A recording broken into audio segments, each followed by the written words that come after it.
this is where this goes? Yeah, that's exactly where you put that. That's called product placement. I have no idea what you mean by product placement. Yeah. Have you got anything in your product placement? I got you. I can't. I can't see. I can't see you. I've got the Hugh Hewitt slideshow behind me, running on a loop the entire time we're going to be doing good. This. So you both will see the return at the same time. Allegedly, if the triple loop back works. Double loop back. Yes. The bifurcated feed is what upsets the ionic placement. The bifurcated feed? Yeah. Well, that's what upsets the Jews too. Yeah, see? And if the Jetsons were here, they don't know what to do. Yes. The bifurcated feed. I made up a term in a land that this all goes back, the double flip back that I made up in the course of a meeting with a bunch of Sacramento land use officials. And John Yeager spit his coffee out because there was no such thing.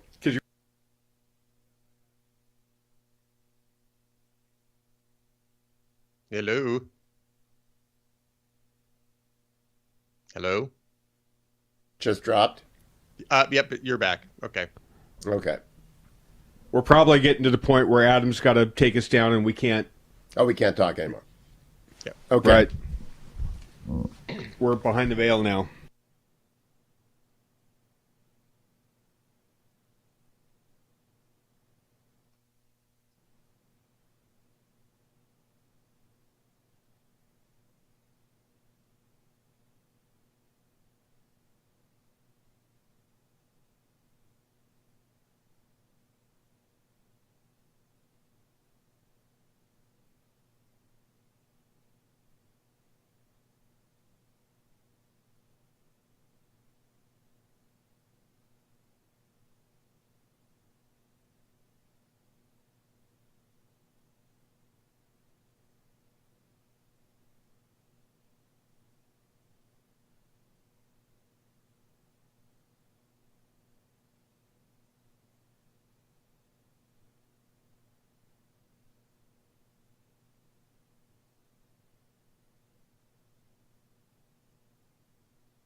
Bonjour, hi, America and Canada.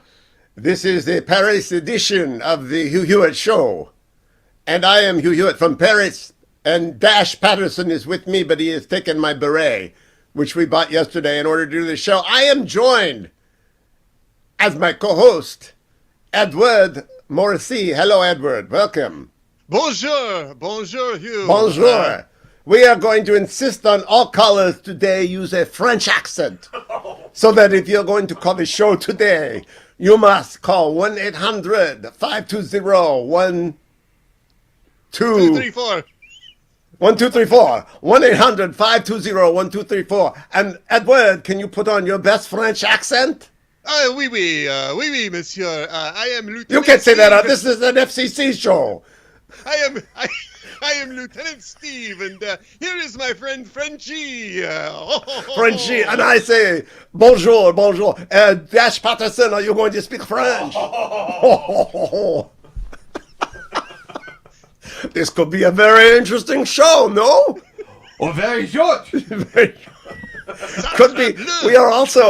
We have got 18 wires in a hotel room from Paris, and I do not think in the Latin Quarter they have ever had this much electronic things working at once. So we could drop at a moment's notice.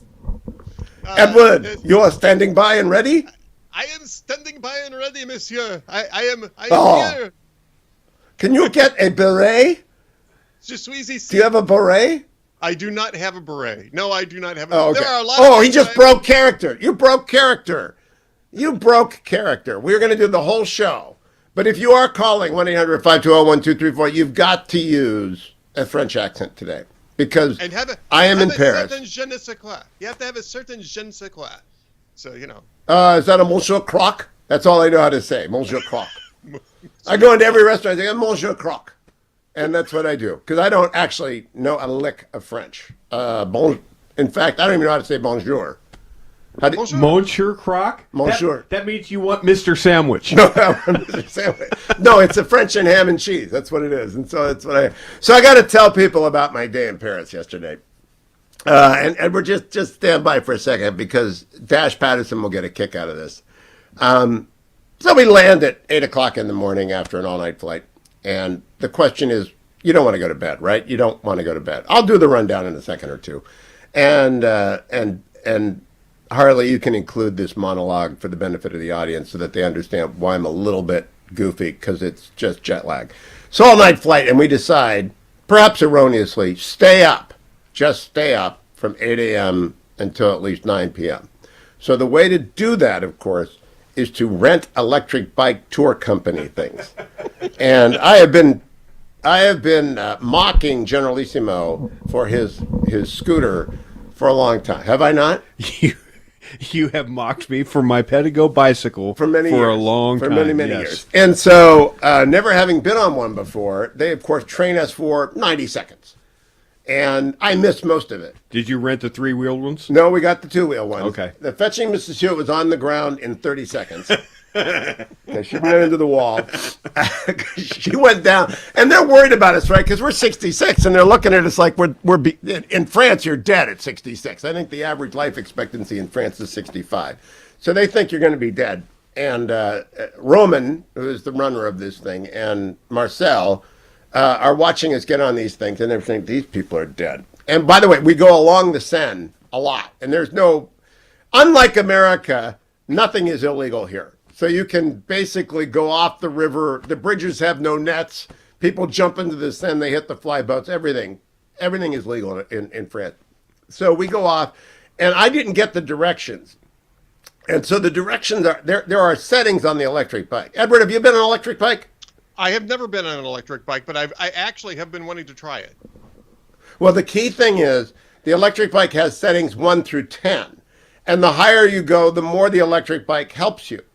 And the assumption on the electric bike company is that you'll set it at 7 or 8, and therefore you can keep up. I didn't hear the part about 2 through 10. So I had it set on 1, trying to go up these freaking hills.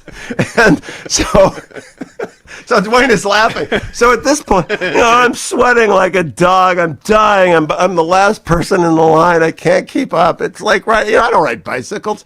And this thing just won't go up the hills. If you keep an electric bike on 1, its lifespan will be about that of a nuclear power rod.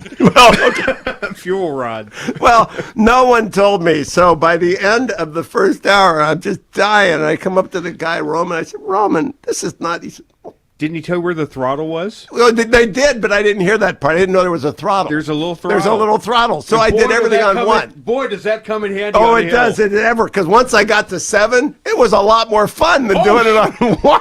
You think? Yeah. I'm about ready to pass out right now because by the time I had spaghetti legs after the bike ride, I looked like a cowboy who'd been shot in the knee. And here's an electric bike that's 60 pounds heavier than you're used to, and we're not going to tell you how to use it. And so So Edward, I have no idea what happened in America yesterday. Did anything happen that was interesting? Because I then slept for 13 hours and got up in time for this show. Oh, there's plenty that happened yesterday here in the U.S. The mask thing. The mask thing is absolutely fascinating. The mask mandates were struck down by a federal judge. I believe that was actually on late Monday.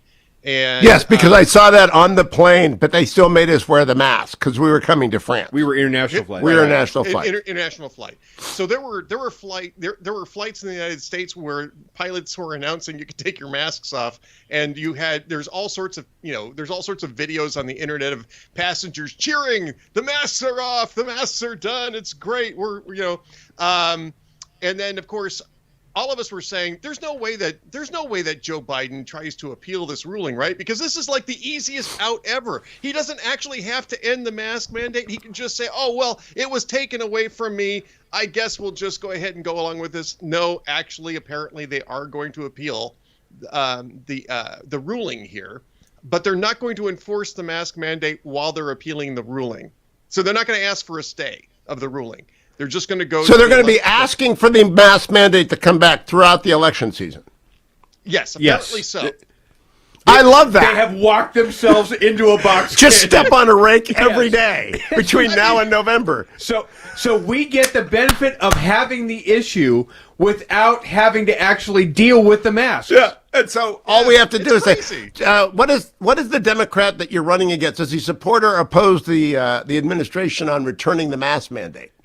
Yeah. Yeah. They have gift wrapped us to the issue. You know, Dave Wasserman, who's Red State on Twitter, has said that they are going to, at the Charlie Cook Political Report, they're going to change the arrow direction on 8 congressional races today.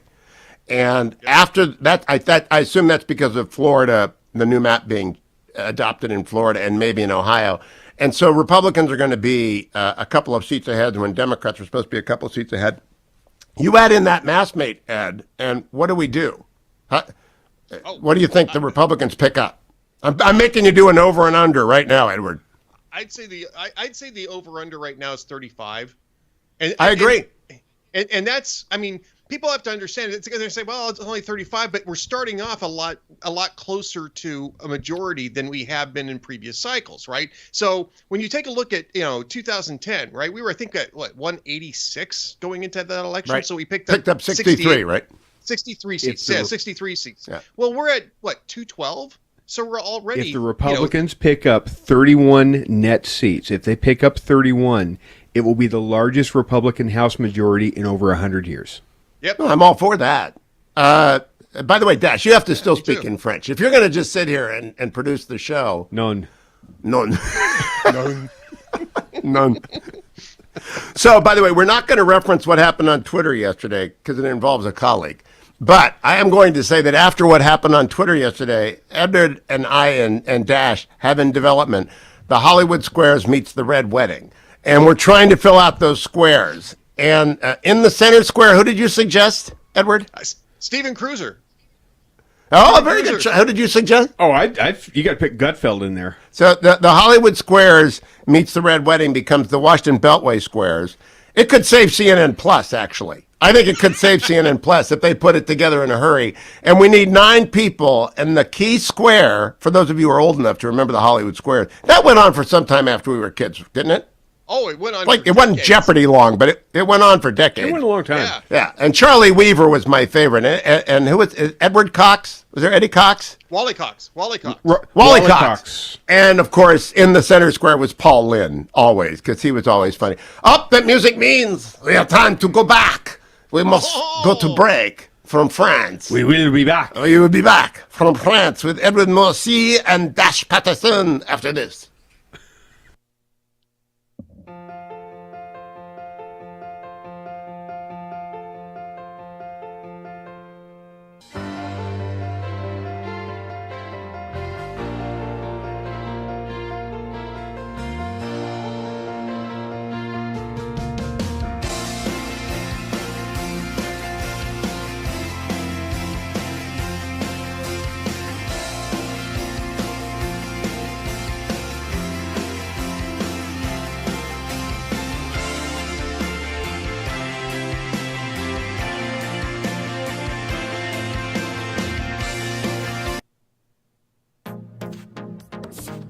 Trending now on the Dennis Prager Show. It has to be accompanied by zinc hydroxychloroquine. Why didn't they rapidly have clinical trials on that? Would therapeutics be better than vaccinations? Atlas said we need accountability on the people in pharma who didn't show fully the data. We don't have the full set of data from the CDC on complications from the vaccines. Why not? We've had hundreds of millions of doses of these vaccines administered. We don't have a full set of data on the complications yet. Why? What kind of scientific process is that? Keep up with what's trending. Subscribe on YouTube and at rumble.com. Judge Thomas, do you solemnly swear to tell the truth, the whole truth, and nothing but the truth, so help you God? I do. I was under constant attack. You're not really black because you're not doing what we expect black people to do. This is the wrong black guy. He has to be destroyed. So you'd still like to serve on the Supreme Court? I'd rather die than withdraw from the process. Look for Salem Now in the App Store or go to salemnow.com. Trending now on Wilkow. And here's my serious question. You could ask this perhaps of friends, family members, or coworkers. If you're against this bill that simply sets age appropriateness between kindergarten and third grade, all of these people in Hollywood are for abortion. How would you explain an abortion to a 5-year-old? Would you show them medically accurate images? Would you show them a video? Would you explain in perfect medical, scientific only, clinical language what an abortion is? No, you wouldn't. Well, why not? You certainly could to a 17, 18-year-old, a senior in high school who's graduating. Why wouldn't you explain it the exact same way to a 5-year-old? I can't hear you. Because that's not, say it with me, age appropriate. So that means that when we're talking about war or violence, death and destruction, medical issues, sexual orientation and transgender issues, there are some things that we don't need to explicitly explain to a 5-year-old or a 6-year-old or even a 7-year-old. You get them in 4th grade. Is that not good enough? And the other side of this is, why don't you just tell us why you're so obsessed with explaining sexual orientation, sex, and transgenderism to a 5-year-old? Keep up with what's trending. Watch Wilkow at 5 p.m. Eastern on Salem News Channel.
This is the most depressing song ever.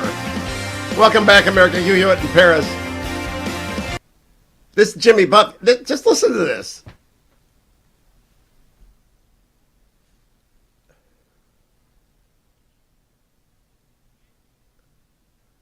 And if they're cheeses. There's bound to be There's bound to be mouses. Yep. So this guy goes to France at the age of 18, and 45 years later, okay, this is you follow the song. Wasted his life.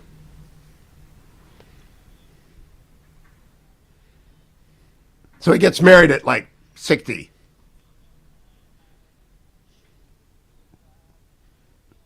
she was much younger than he was.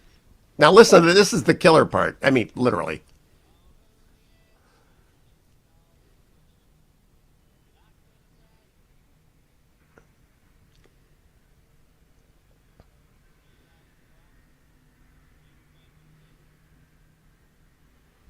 So now he's like 85 years old. All right, so he spent 45 years. He went to Paris at 18, 45 years. Add 20 more years in. Ed Morrissey, I hope you're doing the math. Do you know this song, Ed?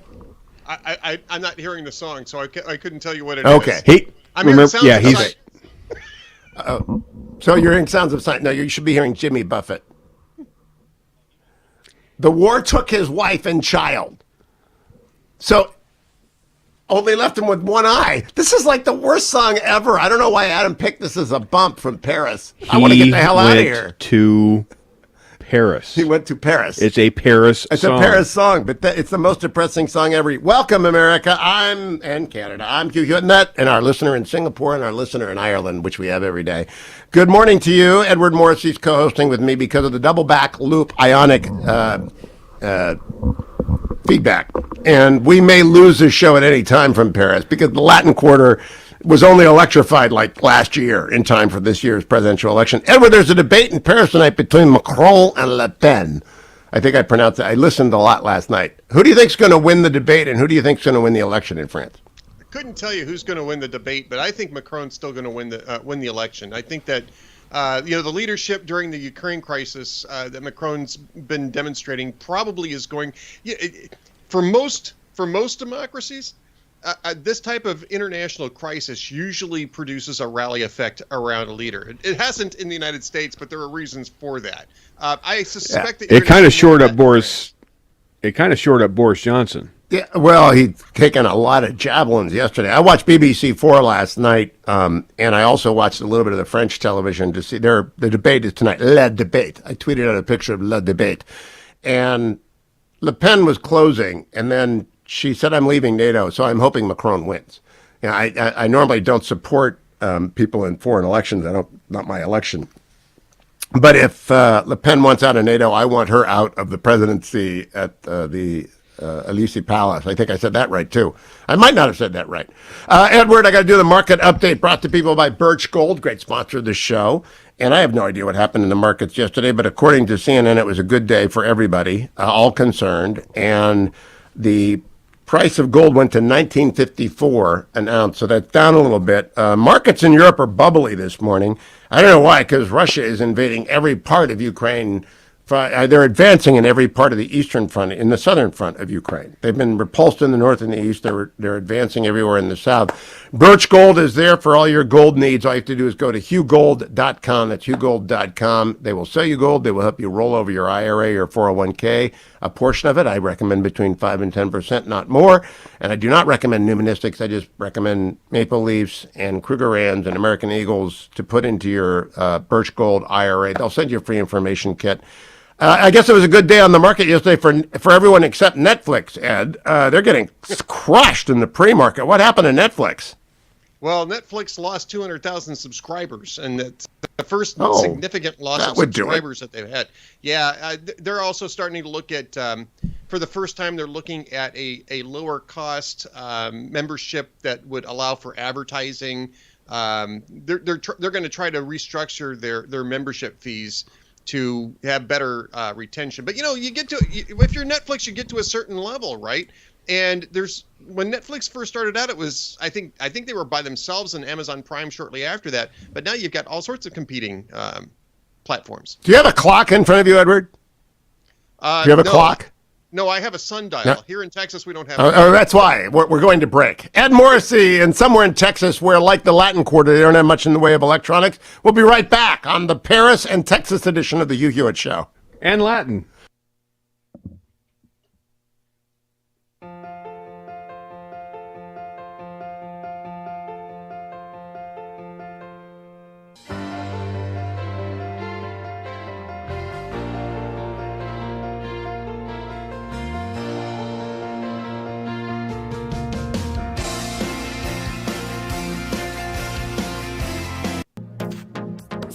Trending now on the Mike Gallagher Show.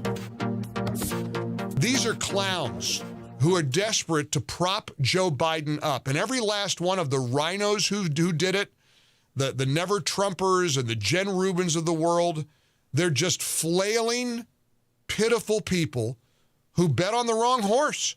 They're on the wrong side of history, and they are certainly wrong for trying to elevate this guy beyond what he is, which is a blundering, doddering, incompetent old man who should not be in the Oval Office. And that's what we're up against right now. We have a chance to fix these things, and it starts on November the 8th. Beware of rhinos who are propping up either Democrats or fellow rhinos. Keep up with what's trending. Subscribe on YouTube and at rumble.com. How 1 million children were placed with local foster families. Parents from all walks of life share their stories of overcoming the one-child policy by taking in orphans. Go to salemnow.com. Streaming on Salem Now. As Galileans, we witnessed his first miracle.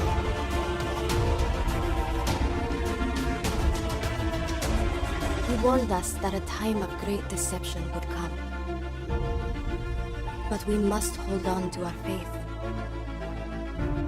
that one day he would return to save us from the end of the world.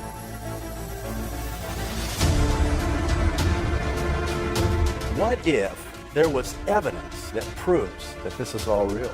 Because there were so many people bringing up little bits and pieces of this. I'm thinking, there's got to be a pattern here. This discovery proves that he is coming back. This is the most profound discovery in human history. Look for Salem Now in the App Store or go to salemnow.com. Trending now on the Mike Gallagher Show. He takes money that the U.S. gives, and when he doesn't split it with the Bidens, he puts it in his own bank account. So, yeah, I feel bad for the Ukrainian people, but no. I mean, what are we going to do? Just go to the Federal Reserve and fire up the old money machine printer? You know, I tend to agree with him. On the other hand, it's hard not to see the utter devastation, humanity, and the strength, the bravery of these Ukrainian people who are standing up to Russia's atrocities. I told you this a couple weeks ago. A Ukrainian that I met in Florida, guy told me, he said, listen, Americans don't really quite fully get Zelensky. Zelensky is not exactly Mother Teresa. That came from a Ukrainian. Keep up with what's trending. Subscribe on YouTube and at rumble.com. Streaming on Salem Now. Tesla was a genius. His most amazing discoveries thought to be written in a lost journal. Now, in the right hands, it could revolutionize the 21st century. You can stop an earthquake. Doesn't that mean you could start one too? That's why that notebook should never fall into the wrong hands. Shall we stop this thing? Save the universe!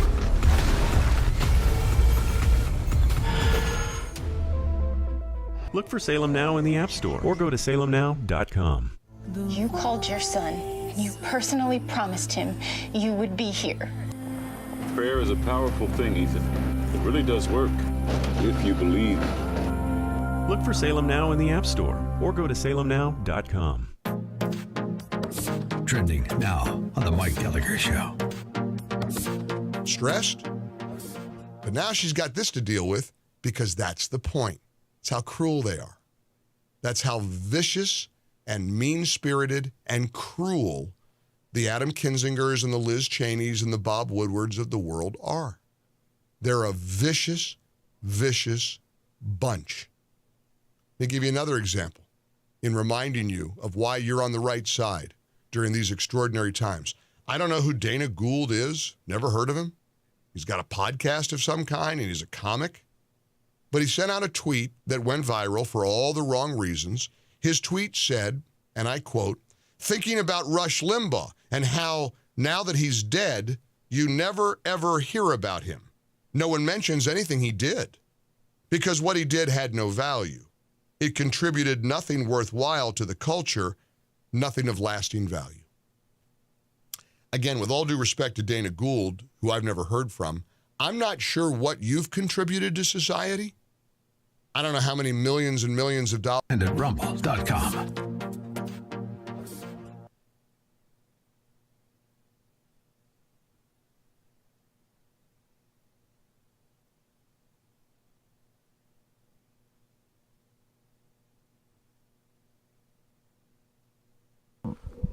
Welcome back, America. Hugh Hewitt.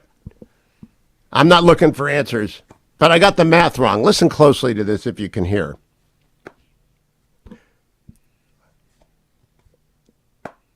So he's at least 18, right? We don't know that yet. Listen. Warm summer breezes. There must be mouses. Welcome back. Listen.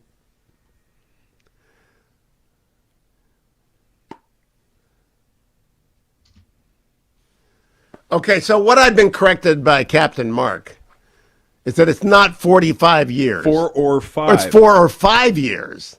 So he's actually not marrying down. He can't live to be 120. So he wasn't cradle robbing. He wasn't cradle robbing. 4 or 5 years. So he goes when at Paris, he's 18. 4 or 5 years, he's 23. Yeah. And then they get along, they have a child. And then the war takes the wife and the child in the Jimmy Buffett song. Which Right. What's the name of the Jimmy Buffett song, Adam? I don't know what. He went to Paris. And Ed Morrissey, now the math works. He didn't live to be 120 years old. Did Ed Morrissey drop? No, I'm here. I'm here. Oh, okay. I just was wondering, did you take a nap? This is like a radio show. We got to be on the air. He can't hear the music. I Remember, can't hear the music, so I'm relying on you to describe it to me. I've never heard. Well, that's what. You've never heard he went to Paris? He's hearing us describe nothing. You've never heard he went to Paris? Really? No, I've never. Jimmy Buffett listens to this show every morning. I made that up. And so if he does listen to this show every day, he's not going to give you comp tickets at the gate. They didn't play Jimmy Buffett much on the disco channel. That's true. Ed was a BG guy.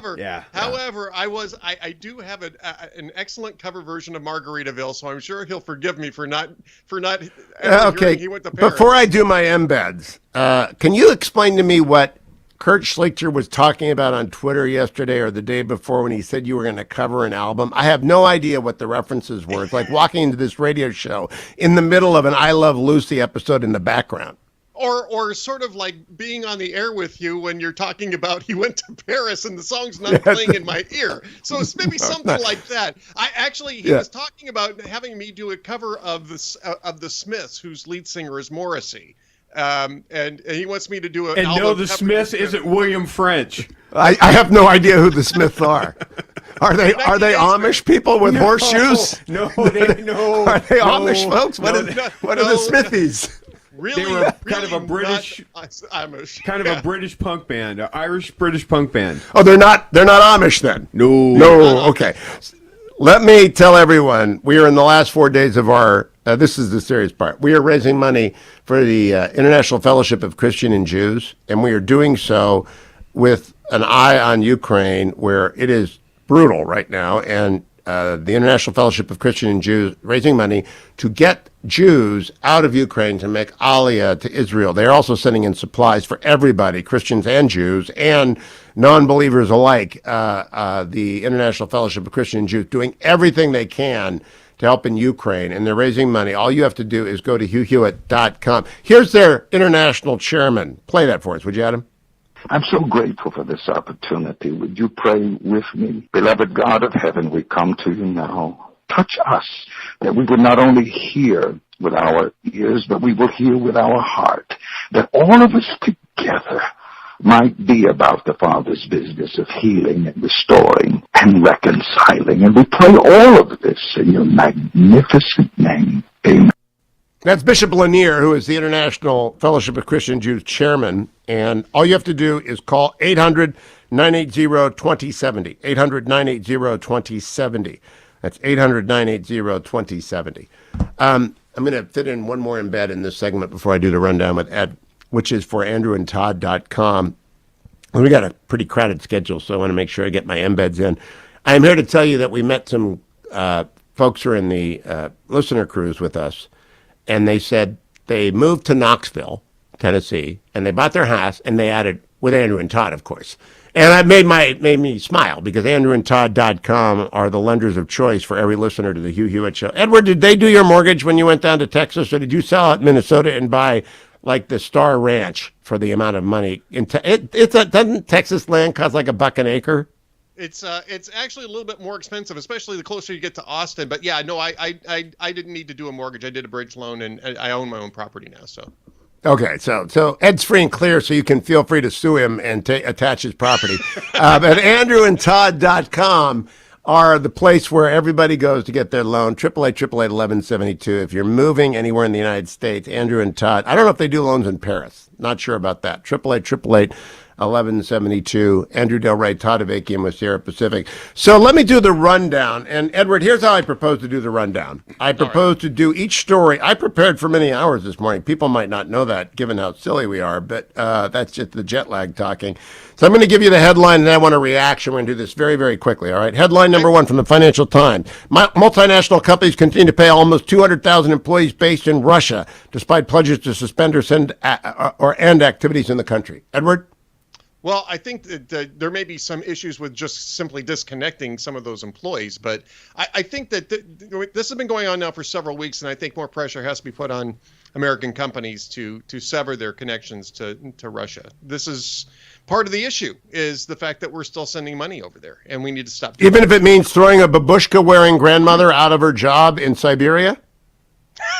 Well, I think that when you're talking about disconnecting businesses, that's what you're doing. I mean, what you're doing is you're saying we're not going to support people in a country that's invading another country. And I agree. Sorry, Grandma. Yeah, that's Putin's problem. Putin's the guy who's That's Putin's problem. For the babushka. Right. All right, AP. The AP via the Times of Israel. Russia assaulted cities and towns along a boomerang-shaped front, hundreds of miles long, and poured more troops into Ukraine on Tuesday in a potentially pivotal battle for control. I was told by an Army Ranger this morning that the Ukrainians don't really stand a chance against this kind of armament. He served in Vietnam, Cav guy, not an artillery guy, but he just doesn't think they can hold up against a massed armor attack supported by infantry. Edward, what do you think? I actually am a little bit more, slightly more hopeful. It's pretty dire.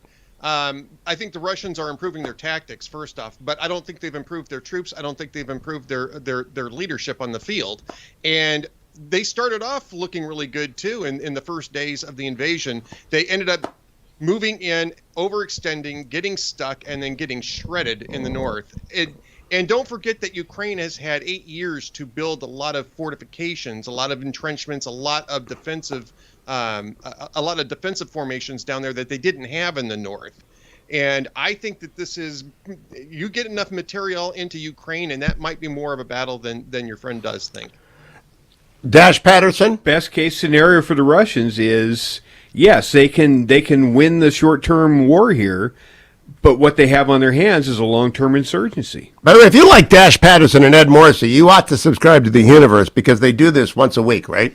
Actually, we do it twice a week, once in The Universe, and then Ed for Hot Air does his own podcast, and I'm a guest on his podcast once a week. So I'm sorry you have to do that, Edward. You don't have to do that. We do this a couple times a week. All right. So hotair.com is, of course, a great website that Ed is the managing editor of, and the Afterglow, as our friend Carl refers to it, the after show, is on every afternoon, 5 p.m. in the West, 8 p.m. in the East. What time is it on in Paris? You're not doing it this week, are you? No, because in Paris that would be at about 3 a.m. 3 a.m. In the Latin Quarter. Things are just getting started in Paris around 3 a.m. Well, not in my hotel room. All right. So the Germany on Tuesday night refused to send heavy weaponry to Ukraine. Olaf Scholz told us. Mr. Scholz said Germany would not go it alone on weapons. Actually, they're not going it at all on weapons because they're just like not in NATO. I really think the Germans are worthless when it comes to NATO. What do you think, Edward? Well, they talked about ramping up production and being more of a participating member in NATO, and that would be great if they decide to do it. I haven't seen a whole lot of moves that way, but you've got other countries that are doing that. Norway just said that they're going to send over, I think it's either anti-aircraft or anti-artillery systems that have been sitting on the shelf for a few years, but are still modern weapons and easily used by Ukraine. They're going to send 100 of these systems to Ukraine. Captain Jerry tells me that if Norway sends their anti-ship missile, Russia's in trouble because we buy the Norwegian anti-ship missile because it's better than our Harpoon. So if they can sink the Moskva with whatever they made homegrown using Turkish drones as a decoy, which is what happened, they're going to be in real trouble. There's a Wall Street Journal op-ed today by Robert C. O'Brien, former national security advisor. Very important Wall Street Journal piece. It says, how do you deter nuclear war? Because Putin is making noises about nuclear war. He's making noise about dropping a tactical on Kyiv.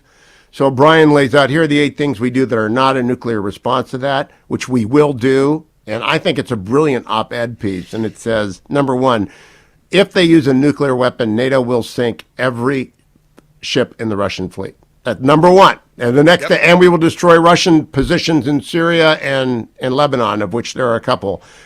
In other words, we won't attack the homeland, we won't use nukes, but we will make them pay. We should make the Black Sea devoid of Russian ships. That's what's going to happen. Yes. It's a great piece. It's in the Wall Street Journal this morning. I would recommend you read it. Next, from the Wall Street Journal, Biden administration says it plans to make it easier for lower-income student loan borrowers to get debt forgiveness. Edward, this really makes me angry. Yeah. My 3 kids both work, and we contributed. I paid off my student loans. They are paying off, their spouses are paying off their student loan. Everyone in America who has paid off a student loan is going to say, no, we're not going to. What do you think? Yeah, absolutely. I mean, this is basically benefiting the upper class. Why? Because those are the people who went out and got the $200,000, $300,000 loans. Those are the people who came out of college, used that education for the most part to get good paying jobs, and they're going to stick working class Americans with the bill for that. I mean, that's insane. It's a Biden administration. They think it's going to close the gap among the 18 to 34-year-olds. This is a 21% job approval rating amongst 18 to 34s in the latest Quinnipiac poll. Yeah, and that's exactly what. And it's not going to work. It's pandering. I said to Brett Baer last week, 18-year-olds look at their 38-year-old parents and say, I don't trust you to make decisions. They look at their 58-year-old grandparents and say, I love you, but I don't trust you to. And they look at their 78-year-old great-grandparents and they say, what are you, nuts? And they look at Joe Biden and say, you're older than my great-grandparents. I'm not going to vote for you. This is Rose clutching at the door out in the ocean after the Titanic hit. Yeah. And the door is debt relief. Yeah, Rose, you got a big nose. All right, we'll be right back. Of course, I forgot my relief factor. Of course I did. Did you bring it? No. No. And so, Edward, do you have it? I don't. I'm sorry, I can't bring it out to you. If you get me a plane ticket, I'll bring you some. I thought you could show the back. I take Relief Factor every day. I really need it after that bike yesterday. And on the directions of the Relief Factor on the very back, it says, if you're on an e-bike, dial it up to about 8. Yeah, and so... And take your Relief Factor. I am good. I did 9 miles on Saturday, and we did 4 miles on Easter Sunday. I was good. I'm in good shape. But that e-bike has left my my hammies a little bit stretched. And so I'm telling you right now, I could use my Relief Factor, which I did not put it in the suitcase. I put it next to the suitcase and, of course, didn't put it into the suitcase. And so I am Relief Factorless unless one of my listeners brought it along, which I'm not ruling out. My guess is you're going to mooch from somebody. I'm going to mooch from everybody. ReliefFactor.com, $19.95. They can't send it to me at the hotel or on the ship. And so $19.95 for a 3-week starter supply of ReliefFactor.com. If you're on an e-bike and you didn't listen to the instructions about acceleration and what do you call it? What do you call it? It's a throttle. A throttle, which is, do we have a throttle on this? You have a throttle because you can turn me up, right?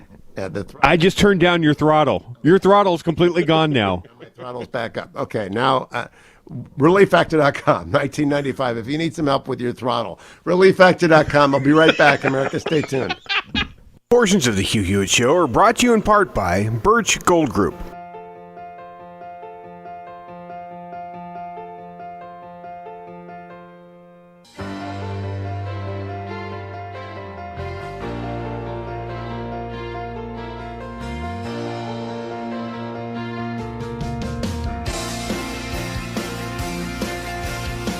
Streaming on Salem Now. Tesla was a genius. His most amazing discoveries thought to be written in a lost journal. Now, in the right hands, it could revolutionize the 21st century. You can stop an earthquake. Doesn't that mean you could start one too? That's why that notebook should never fall into the wrong hands. Shall we stop this thing? Save the universe!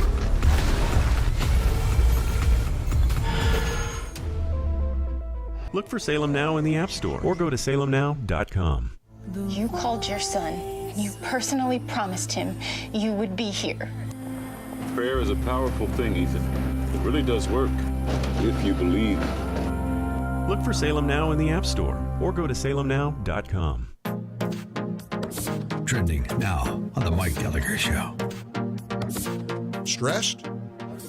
But now she's got this to deal with because that's the point. It's how cruel they are.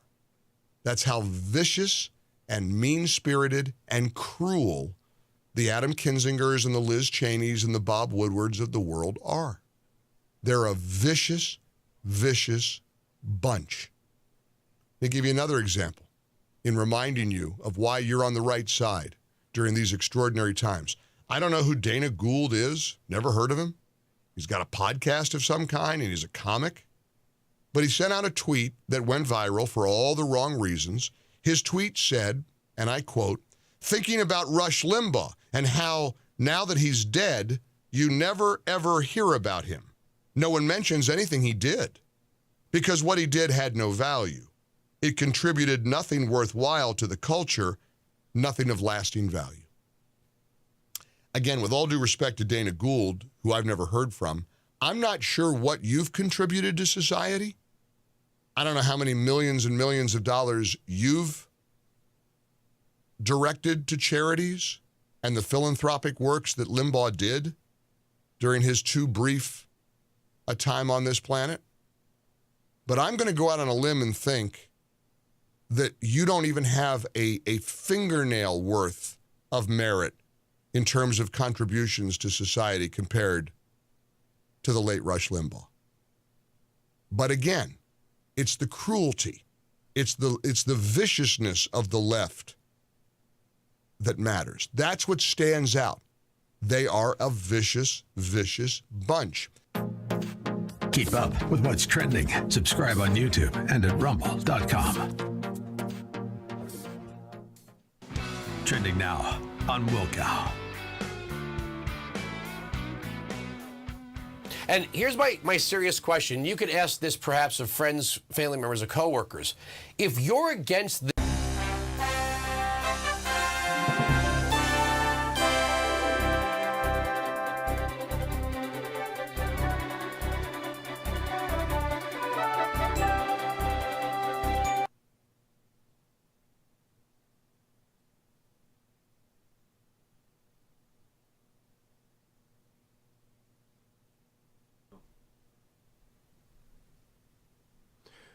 Welcome back, America. I'm Hugh Hewitt, broadcasting from Paris this morning, along with Generalissimo, who's along for the ride in Europe. And I've got Edward Morrissey on the connection here. Ed Morrissey, do you read Ellis notes? I haven't until now. I just realized I've now subscribed because of your recommendation. Yeah, Ellis notes that John Ellis is going to join us. He does the single best rundown of the news every day other than mine, but his is not audio. And he summarizes, like he's got 20 different things today. It's a Substack subscription. Try a 14-day free trial. But he has this takeaway on number 20 this morning. Dave Weigel, the Washington Post reporter, 5 big takeaways from the first quarter fundraising reports. 1, Republicans are raising enough money to expand the House map. 2, the most vulnerable Senate Democrats keep minting money. 3, Republicans are outraising Democrats in just one key Senate race. 4, it's always a good quarter for no-hope challengers. 5, left-wing challengers are doing better than most right-wing challengers, but money isn't everything. What do you make of those 5 takeaways, Edward? Well, I think that money, I think that last bit is very important. Money it's not nothing, but it's not everything. And I think that when you're talking about the levels of money that are being raised, we're talking about really not much difference at all, right? There was a story out earlier this week that Mitch McConnell has raised $141 million for the Senate Leadership Fund, Chuck Schumer $106 million for the Senate the Cognate Senate Democrat Fund. I mean, when you get to those numbers, I mean, so it's McConnell's got an advantage, but basically both sides are going to be able to flood the airwaves in November with this kind of money. What really Now, I have matters is presidential approval levels in midterms, and they're abysmal. That's what really matters.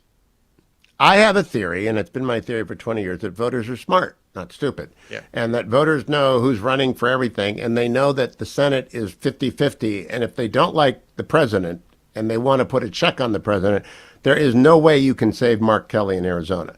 Arizona is a residual red state, meaning a reverting red state. It can go back to red in, a snap of the fingers.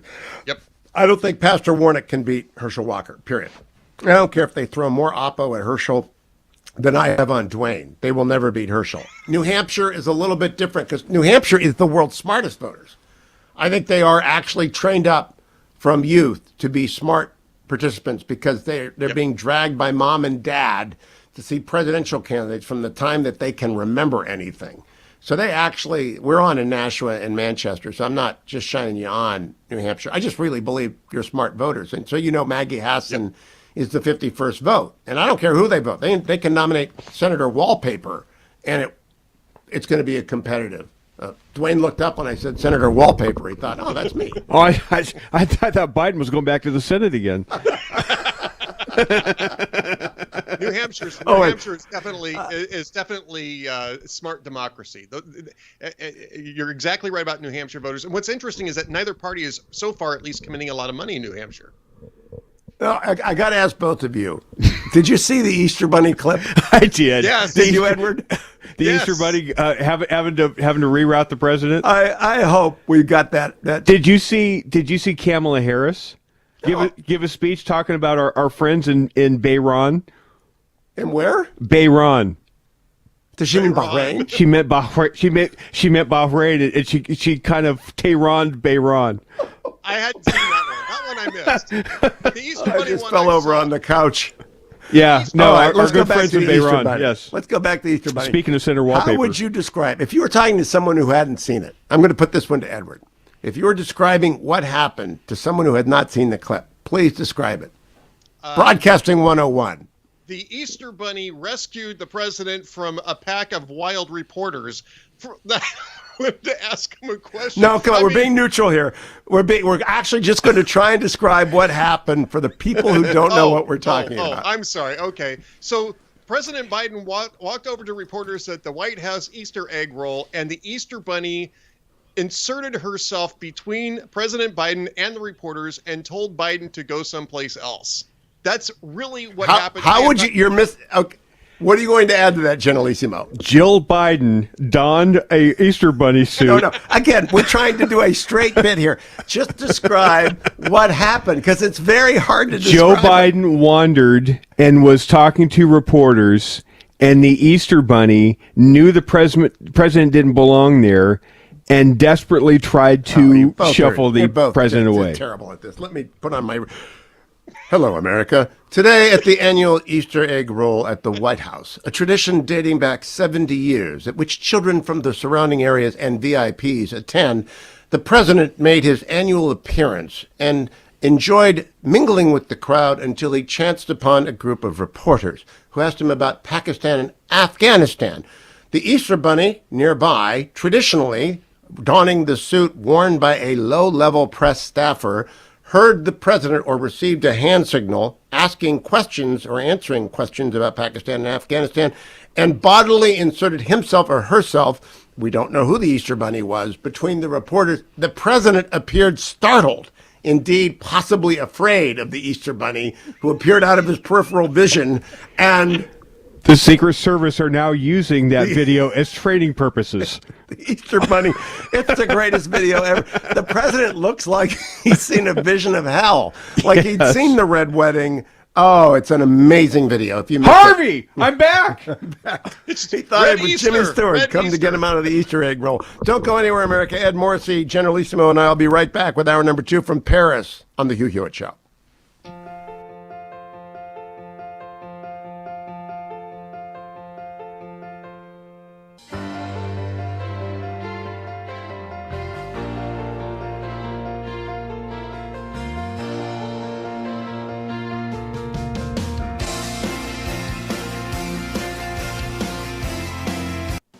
Trending now on Wilkow. And here's my serious question. You could ask this perhaps of friends, family members, or coworkers. If you're against this bill that simply sets age appropriateness between kindergarten and third grade, all of these people in Hollywood are for abortion. How would you explain an abortion to a 5-year-old? Would you show them medically accurate images? Would you show them a video? Would you explain in perfect medical, scientific only, clinical language what an abortion is? No, you wouldn't. Well, why not? You certainly could to a 17, 18-year-old, a senior in high school who's graduating. Why wouldn't you explain it the exact same way to a 5-year-old? I can't hear you. Because that's not, say it with me, age appropriate.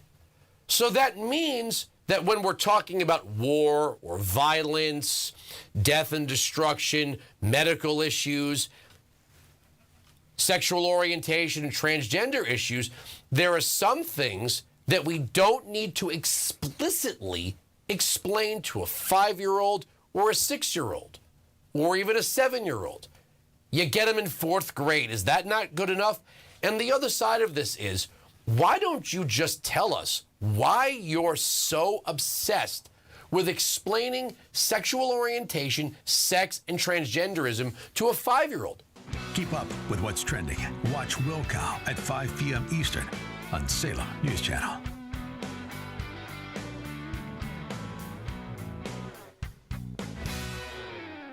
Streaming on Salem Now. This is a story of how 1 million children were placed with local foster families through an unlikely alliance between the Chinese government and a British footballer. Parents from all walks of life share their stories of overcoming the one-child policy by taking in orphans. With unprecedented access across the country, this is a unique insight into the lives of the 90s orphans now driving the 21st century's fastest growing economy. This story needs to be told across the world. At a time where there's so much negativity and cynicism, here's proof that a single leap of faith can change the world. Look for Salem Now in the App Store or go to salemnow.com. Trending now on the Mike Gallagher Show. Oval Office that is 1,000 times more volatile and dangerous than his predecessor, because Trump wouldn't be making mistakes like this. He might send out a mean tweet to Rosie O'Donnell, and we don't have that anymore, so I'll bet you can sleep better at night. I'll bet the people of Ukraine are glad that Twitter took away Donald Trump's account. I'll bet you they're really thinking about the election process and how we upended the election of November of 2020 and saw Biden, Mr. Grandpa Joe out of his Wilmington, Delaware basis with the most votes any president in the history of America ever got. Yeah, right. Right. Keep up with what's trending. Subscribe on YouTube and at rumble.com.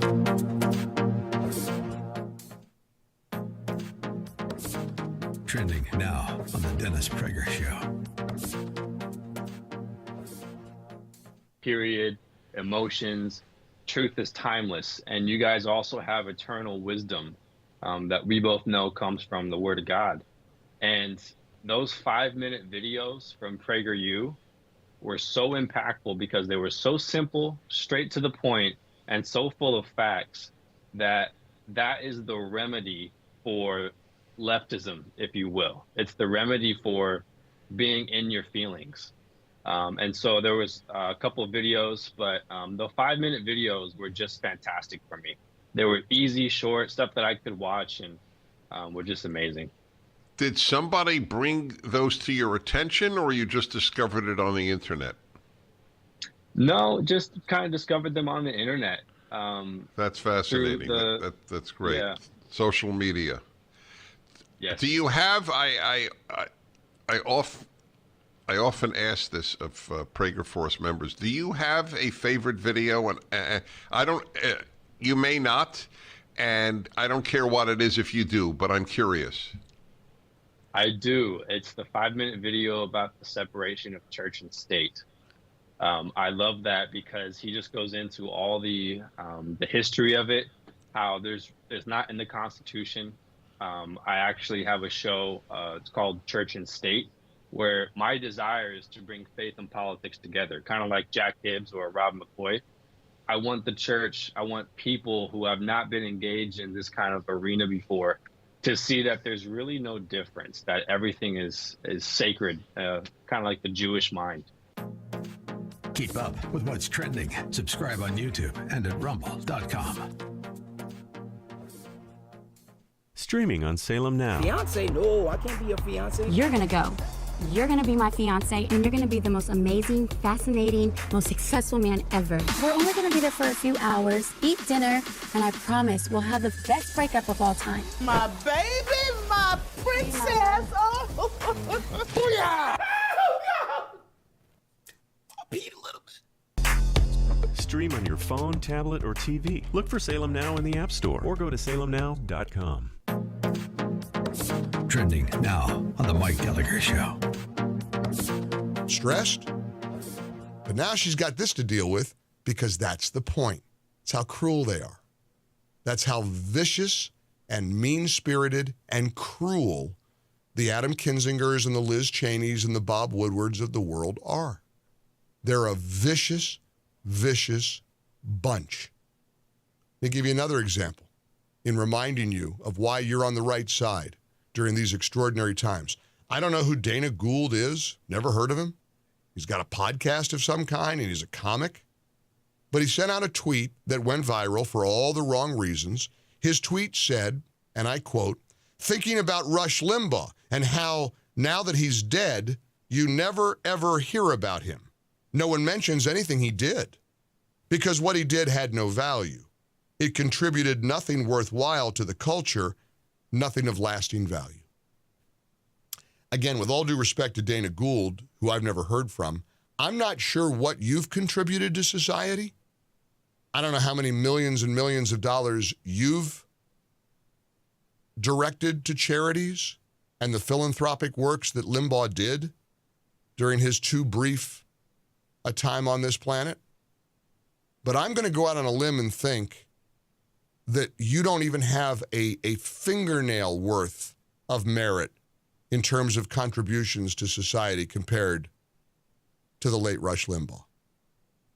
But again, it's the cruelty, it's the viciousness of the left that matters. That's what stands out. They are a vicious, vicious bunch. Keep up with what's trending. Subscribe on YouTube and at rumble.com.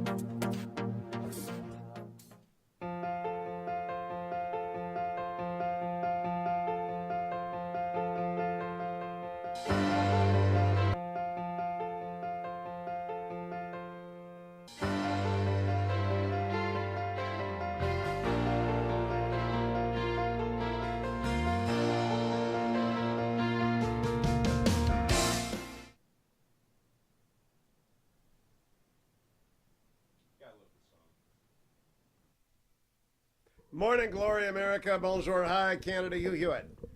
Live from the Latin Quarter. I'm not going to do my French accent again because it wasn't very good in the first hour. I am joined by Generalissimo himself in studio with me in Paris and by Ed Morrissey somewhere in the heart of Texas. And the three of us are doing it this way because for the next 2 weeks I'm in France. Someone's got to cover the presidential election, right?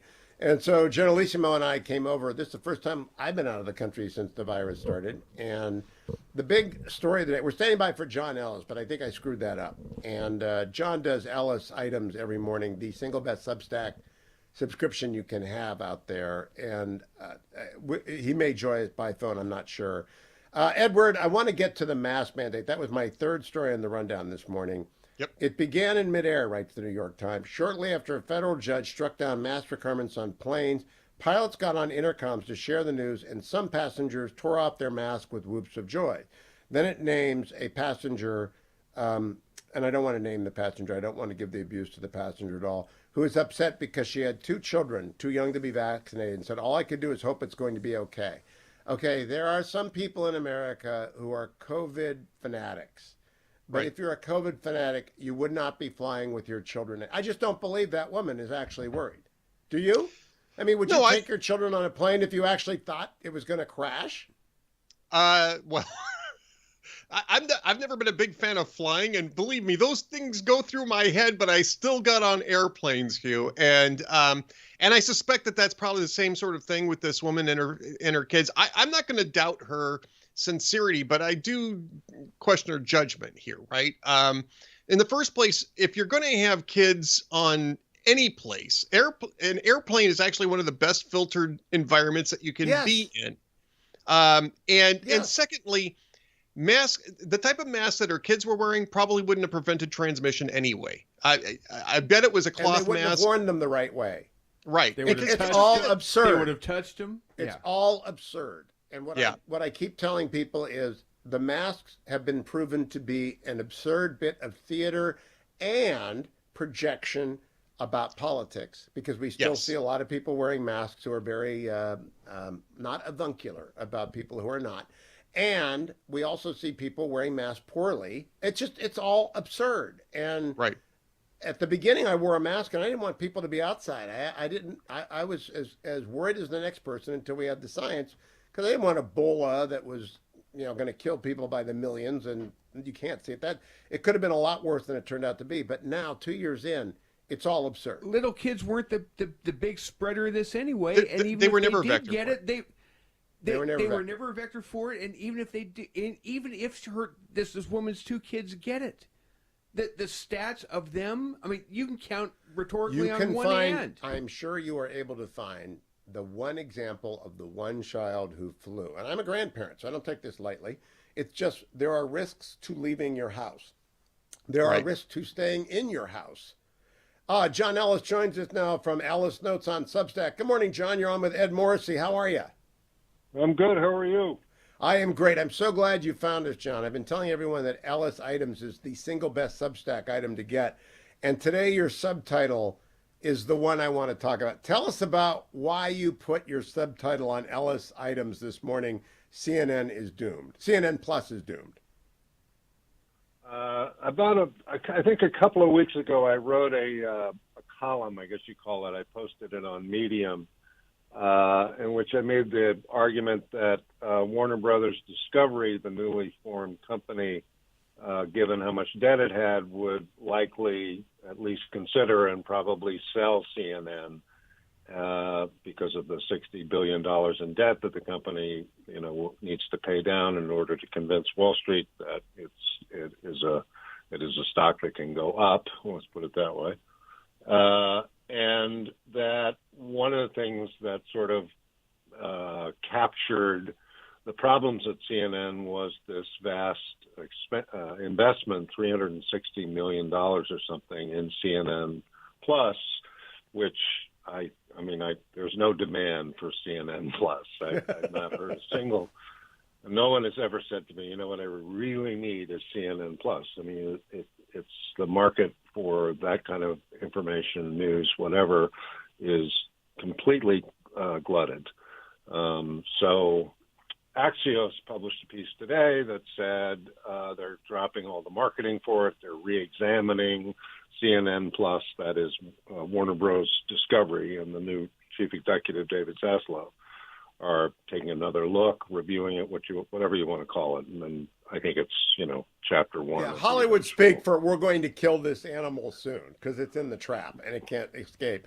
Edward, meet John Ellis if you have a question for him. John, before I go to Edward, would you explain to people what Ellis Items is and how it developed? Because I've been talking about it for years, and now I'm going to try and make you a regular on the show. But it's because it's part of my prep routine. Well, it started when I was at Fox, and later became the Wall Street Journal CEO Council morning news brief. And after I left there, I retired, if you will, and I wondered what I was going to do, and I decided just to keep at it. And what it is, it covers It's news. It's aggregation of news stories from about 40 or 50 different sources, and the subjects are a world in disarray, the financialization of everything, advances in science and technology, and international and domestic politics. So I gather stories that I think are important or interesting in each of those four categories, and I put them into a bundle and ship it out at 6:45 in the morning to my subscribers. And that's it. John, this is Ed Morrissey. Great to be talking with you this morning. You're talking about the fact that CNN may be on the sales block here, and it sounds like what you're saying is that the Warner Brothers is really not just CNN Plus, but they're going to be looking to slim down CNN, cut the costs down to make it much more attractive. I mean, do you see that as CNN Plus is really only just the beginning of trimming off a lot of fat over at CNN that may have built up in the Zucker years? Well, I think it's more than that. I think that Warner Brothers Discovery has to make a decision. I mean, this is a company that's carrying $60 billion in debt, right? Ooh, right. Ooh. And it needs to. John, interruption. $60 billion? No, Yeah, that can't be right. 60. Is it really? No, that's absolutely $60 billion in debt. Yes. They're Russia. Smokes. They're Russia. If only they'd gone to college. So you have a company that is massively indebted, has fantastic assets, right? But has to tell a story to Wall Street every quarter. And the story says we have our balance sheet under control. I mean, the story they have to tell is we have the balance sheet under control. We're getting there. We're getting there. And by the way, look over here. We have all these assets which we think we can more effectively monetize than previous management has. So if you look at the one thing that sort of doesn't fit in that, it's CNN. And if you think about the 2024 election, and you got CNN's balance sheet squared away, and you put it on the market in the fall of 2023, it would command the highest possible price. You'd be able to pay down some of your debt, et cetera, et cetera. John Ellis, who buys it? Oh, I think any number of acquirers. I wouldn't be surprised if Rupert Murdoch bought it. Oh my but gosh! I think there's a lot of private equity money out there. I think there's plenty of buyers. That's not the problem. The problem. Does anyone is, keep CNN Plus, John Ellis? Does anyone say, "Oh, you know what? We like the sunk costs here. Don't deter us. We're going to keep CNN Plus." No. I mean, I don't understand. I mean, the CNN website, I think, is one of the 10 most visited websites in the world, right? That's right. And it has a robust editor. I mean, I never go there, but I'm told that it has a robust editorial product and politics and international news, et cetera, et cetera, et cetera. So what void CNN Plus fills in over there, wherever they're located, it seems unknowable to me, because if you go to CNN.com, you have text and video and podcasts and a whole, menu of news product. And with CNN Plus, I like Chris Wallace a lot, but I'm not sure I'm going to spend $15 a month to hear his show. I agree. John Ellis, thank you. The Ellis items is available from Substack, 14-day free trial. You'll know why. I wish you would put it out an hour and a half earlier, so I wouldn't have to do any show prep at all every day. I could just read Ellis items every day. John, thank you. Ed Morrison, I'll be right back from Paris, along with Dash Patterson, right after this. Portions of the Hugh Hewitt Show are brought to you in part by Job Creators Network.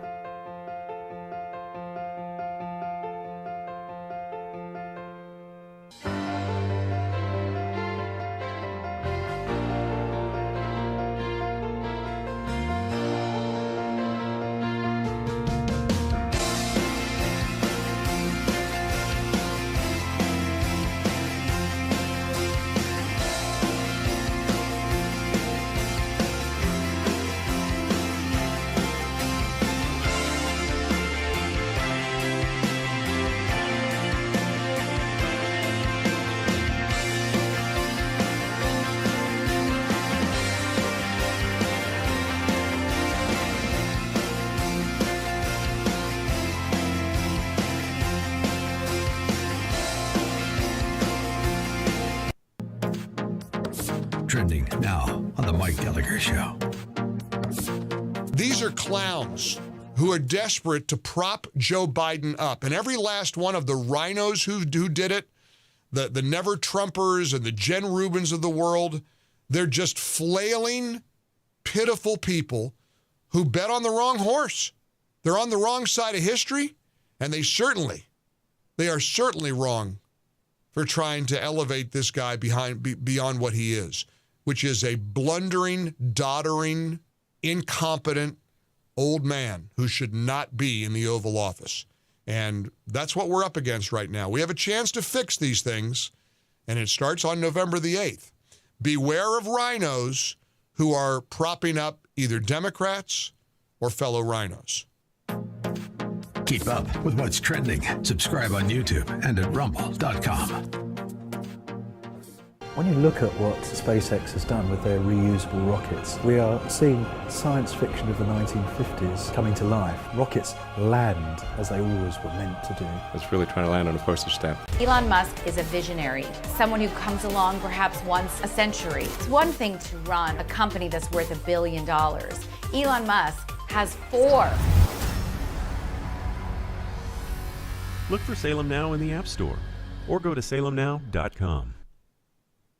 How 1 million children were placed with local foster families. Parents from all walks of life share their stories of overcoming the one-child policy by taking in orphans. Go to salemnow.com. Trending now on the Mike Gallagher Show. Days of the week he drank beer. In high school, a United States Senator wasting everybody's time. Think what the Washington Post would be saying if somebody said to Ketanji Brown Jackson, how many days a week did you drink beer in high school, huh? Did you smoke pot in high school? What days of the week? It makes your blood boil. But they're clowns. These aren't serious people. Cory Booker is a joke. He's a joke. These Democrats who grandstand and who pretend to be moral arbiters are fools. Keep up with what's trending. Subscribe on YouTube and at rumble.com.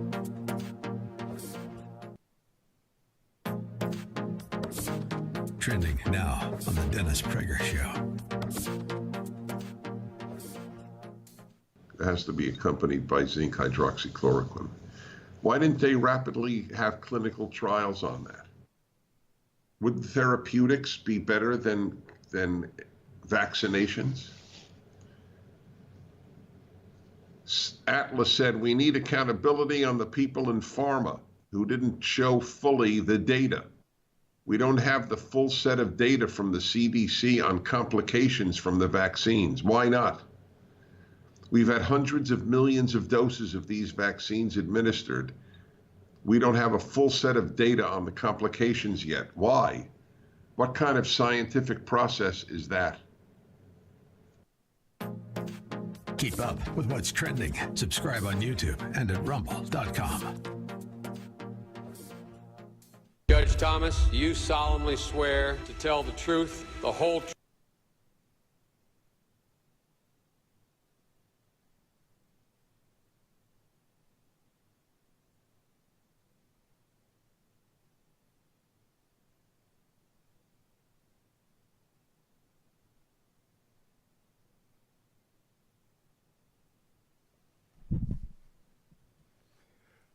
Welcome back, America. A little Joni Mitchell, Free Man in Paris music. I'm Hugh Hewitt from Paris, the Latin Quarter, broadcasting with Generalissimo from my hotel. And Ed Morrissey is joining us in case that the Latin Quarter is overtaxed in its infrastructure and collapses.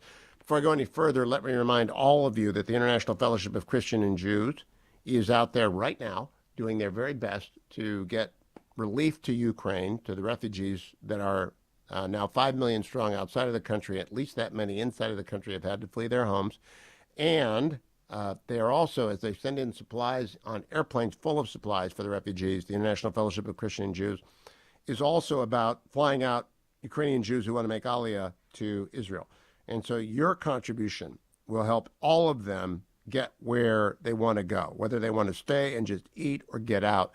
And I think I posted on Twitter 3 days ago the heartbreaking video of a 7-year-old boy amid the ruins of his Mariupol basement. And I thought to myself, gosh, the Russians are evil people who ordered this.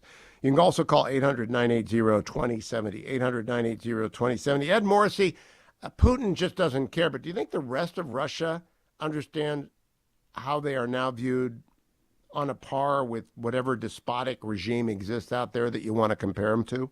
You know, I think that it depends on who you're talking to, right? Yesterday, one of the oligarchs, Oleg Tinkov, who founded the Tinkoff Bank, is no longer part of it. He was posting on his Instagram account yesterday that 90% of Russians are against this war, that the people who are painting the Z's are 10% of the population and 10% of any population are morons, that the military and the military command was S blank blank blank. We got to be careful on the air here. But he also said that the West needed to give Putin a face-saving way out in order to end the insanity. And I'm not sure just how well dialed in Tinkov is. I think he's actually outside of Russia, but obviously the man has a lot of contacts inside Russia. And the fact that you can even make that statement, I think, is maybe an indication that the propaganda machine there just isn't as efficient as the Russian military is. Yeah, absolutely. I want to go to cut number one. This is Leader McConnell talking about President Biden's approval rating, which is now down into the 30s. Cut number one. I think the president's richly deserved his approval ratings, which are well below 40 now. The biggest mistake was the $2 trillion so-called American Rescue Plan that was passed about a year ago on a party line basis. Yeah, and then on top of that, the president went out and gave a press conference yesterday, which was a disaster. Cut number 10. When I was running for office, you heard it 1,000 times from me, that we're going to build an economy around you. I'm so tired of trickle-down economics. I never found that trickled down on top of my head very much. I was listed. Stop for a second. In fact, Ed, isn't that the greatest thing ever? That's my ad for the fall. It's like the bird flew over his head. Exactly right. Just put it with the bird. But I mean, isn't this guy worth like $12 million now? That's the other part. Somehow, a lifelong public servant who was elected to the Senate in 1972 is worth double-digit millions and has a mansion in Delaware. So apparently, it trickled down pretty doggone good. There was a deluge. I don't think it was trickle down. I think there was a deluge for Joe Biden, and he benefited from it immensely. It's an absurd statement. And actually, I think McConnell was too easy. What really did this was Afghanistan, and the fact that it really was that emperor has no clothes moment. This guy doesn't know what he's doing. He's got no plan. He doesn't think strategically at all. And let me play cut number 13 quickly, because it's got my second favorite Joe Biden line.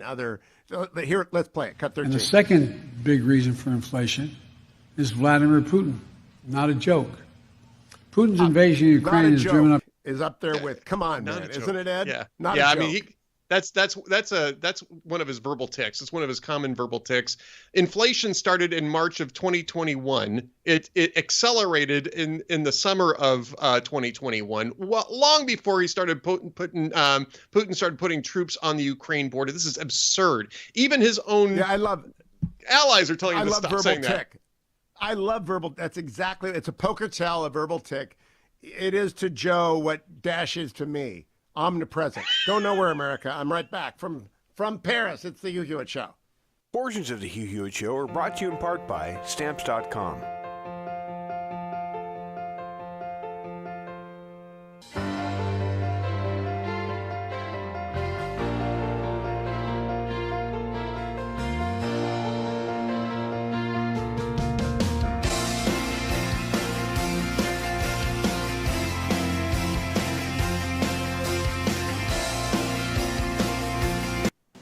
Trending now on Wilkow. And here's my serious question. You could ask this perhaps of friends, family members, or coworkers. If you're against this bill that simply sets age appropriateness between kindergarten and third grade, all of these people in Hollywood are for abortion. How would you explain an abortion to a 5-year-old? Would you show them medically accurate images? Would you show them a video? Would you explain in perfect medical, scientific only, clinical language what an abortion is? No, you wouldn't. Well, why not? You certainly could to a 17, 18-year-old, a senior in high school who's graduating. Why wouldn't you explain the exact same way to a 5-year-old? I can't hear you. Because that's not, say it with me, age appropriate. So that means that when we're talking about war or violence, death and destruction, medical issues, sexual orientation and transgender issues, there are some things that we don't need to explicitly explain to a 5-year-old or a 6-year-old or even a 7-year-old. You get them in 4th grade. Is that not good enough? And the other side of this is, why don't you just tell us why you're so obsessed with explaining sexual orientation, sex, and transgenderism to a 5-year-old? Keep up with what's trending. Watch Wilcow at 5 p.m. Eastern on Salem News Channel.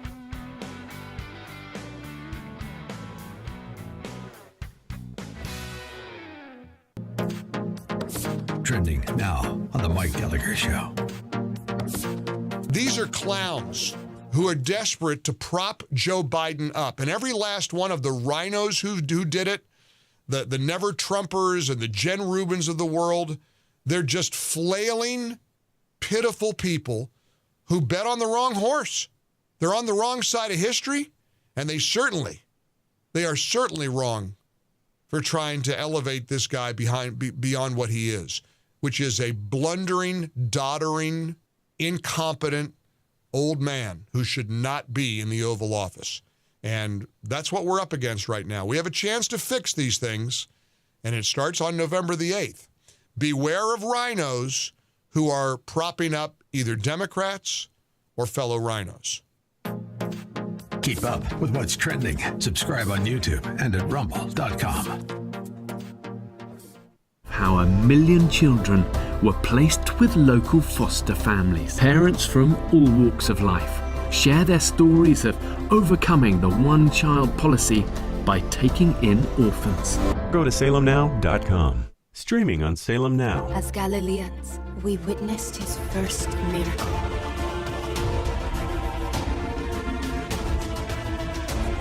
He warned us that a time of great deception would come. But we must hold on to our faith that one day he would return to save us from the end of the world.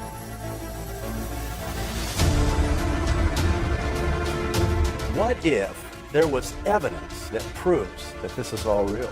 Because there were so many people bringing up little bits and pieces of this. I'm thinking, there's got to be a pattern here. This discovery proves that he is coming back. This is the most profound discovery in human history. Look for Salem Now in the App Store or go to salemnow.com. Trending now on the Mike Gallagher Show.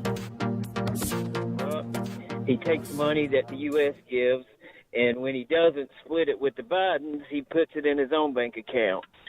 So, yeah, I feel bad for the Ukrainian people, but no. I mean, what are we going to do? Just go to the Federal Reserve and fire up the old money machine printer? You know, I tend to agree with him. On the other hand, it's hard not to see the utter devastation, humanity, and the strength, the bravery of these Ukrainian people who are standing up to Russia's atrocities. I told you this a couple weeks ago. A Ukrainian that I met in Florida, guy told me, he said, listen, Americans don't really quite fully get Zelensky. Zelensky is not exactly Mother Teresa. That came from a Ukrainian. Keep up with what's trending. Subscribe on YouTube and at rumble.com. Streaming.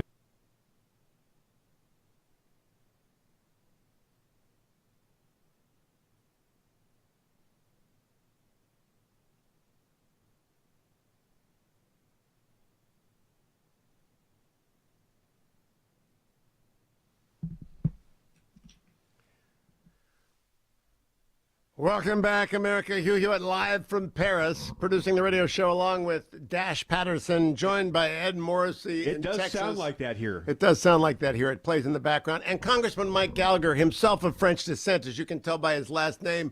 Congressman Gallagher, how are you? That would surprise a lot of people in County Donegal to hear that.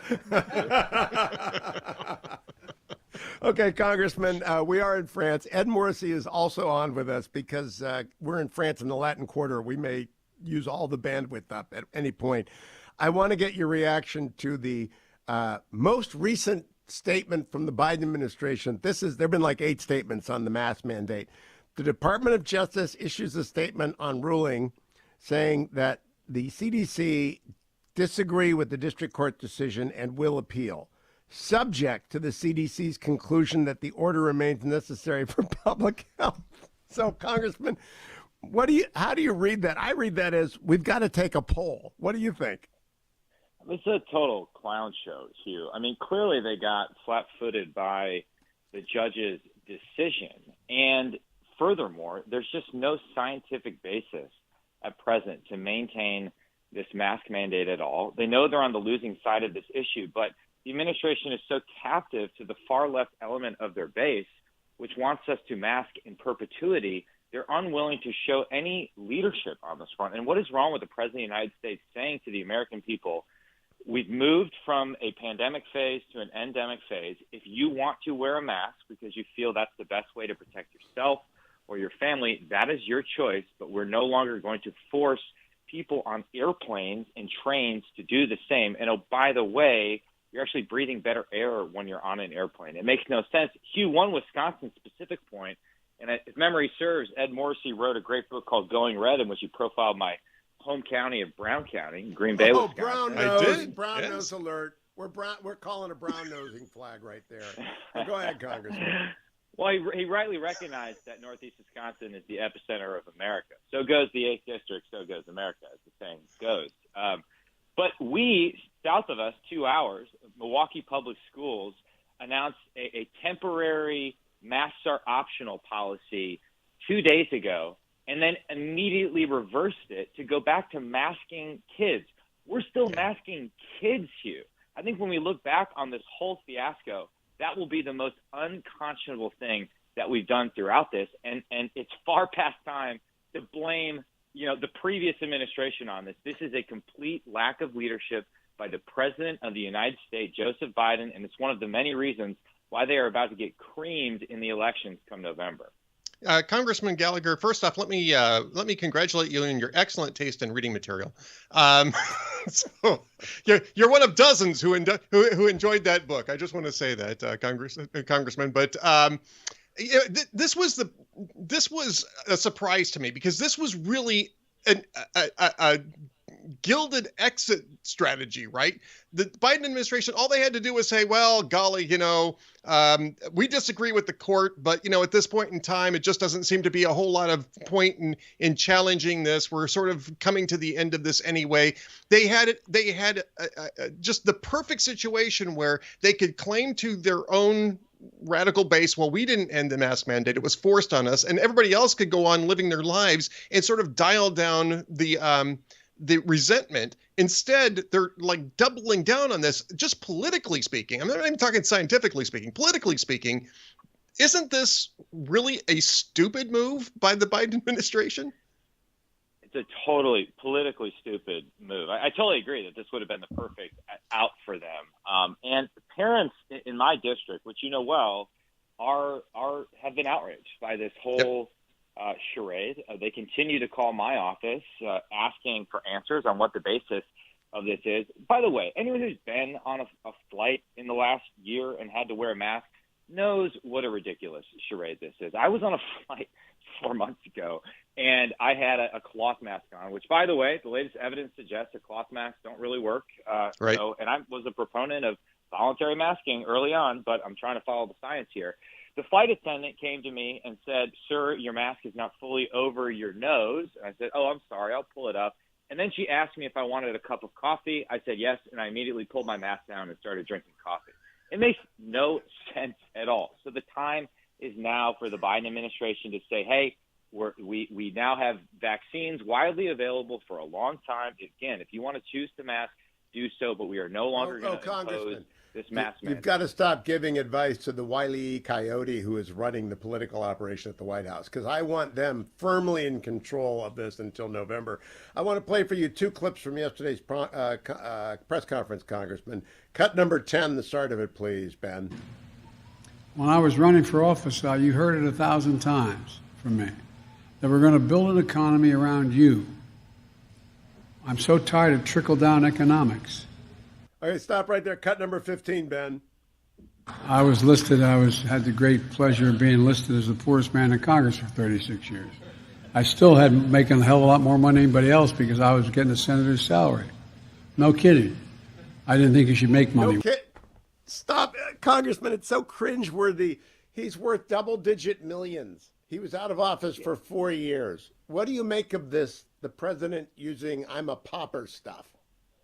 Well, I assume that the RNC, the NRCC are already cutting the ads, because that is unbelievable that the President of the United States would be so out of touch as to suggest that, particularly when it seems almost every weekend he's jetting off to Rehoboth to his multi-million-dollar estate to take a nap or something. I just don't understand. They must recognize what a liability it is for the president to go off the cuff like this, but have no ability to constrain him. This is a terrible, terrible message. And the president, on matters as incredibly serious as the prospect of a confrontation with a nuclear-armed adversary, i.e. Russia, in Ukraine, continues to say things that undermine his own policy. At the beginning of the crisis, of course, it was the minor incursion comments. Then he talked about effectively regime change in Russia. The president is not sending a strong, clear, and consistent signal of American leadership, whether he's talking about domestic policy, his own finances, or matters of grave importance such as foreign policy. Well, Representative Gallagher, I've said this since the beginning of the Biden administration, is that this is the most reactive administration. There's no hint of strategy or strategic thinking here. And you can see this in the Ukraine crisis, perhaps more on a moment-to-moment basis than anything else, where you have different stands on what's going to be shipped to Ukraine depending on who's asking the question and when. And there was a flip that took place earlier this week, for instance, on the arms that were going to be going to Ukraine. There doesn't seem to be any strategic thinking, not just with Joe Biden, but with the entire Biden team at the White House. And I think that that's maybe the scariest part of this. I mean, the Biden going off the cuff, we could probably solve that by having the Easter Bunny up there with him at the mic whenever he's up there. But other than that, I mean, what really concerns me is the lack of strategic direction at the White House. Is that something that is also going to be of concern to members of the House and Senate as things like the Iran deal come up for discussion? Well, on domestic policy, the North Star seems to be climate change, right? And doing everything possible to placate the evangelists for climate change and the Green New Deal. I wonder if the same isn't actually true on foreign policy, or at least there's a divide in the administration between the Church of Climate Change, led by the High Priest John Kerry, and those with the more realistic view on China, for example. And that is the reason we have so much incoherence on foreign policy. To the extent they've tried to offer a strategic view of the world, it's what they're calling integrated deterrence, which is the Pentagon's new national defense strategy. Integrated deterrence is a fancy bit of jargon to cover what they're actually trying to do, which is to cut conventional hard power, to divest in hard power and sell it under the idea that soft power could somehow make up the difference. That doesn't work. It failed in Ukraine. Look no further than this morning. We finally got the Navy's 30-year shipbuilding plan, which is a massive cut to the United States Navy, and for the first time doesn't even present a plan. It presents a range of 3 options. That makes no sense since the Navy has one set of requirements, not 3 different options for requirements. And it looks as if it's deliberately designed to confuse lawmakers in order to cover for this cut to conventional hard power. So I do think, if you really pull the string on this and you dig down deep, it's progressive policies and impulses that are driving the train, particularly expressed in the obsession with climate change as well as racial and gender politics. Congressman Hugh again, if I was a member of the Church of Greta Von Kerry, I would be, if you really believe, you would put that first. If you really believe that America and the world cannot adapt to whatever the climate change is, you really would put it first, because then you would be a doomsayer and you would be expecting the asteroid to hit the Earth in the form of rising temperatures so fast that people will melt. You would be that extremist, but no one actually believes that. That's why it doesn't make any sense. Let me ask you about our friend Robert O'Brien's piece in the Wall Street Journal this morning, which is very grave. It says, it sounds like Putin is actually thinking about using a tactical nuke. If you believe what they say, they ought to know what we will do if they do that. We will not escalate to nuclear, but we will do the following 5 things. What did you make of his presentation? What do you think is the actual risk of Putin escalating to that?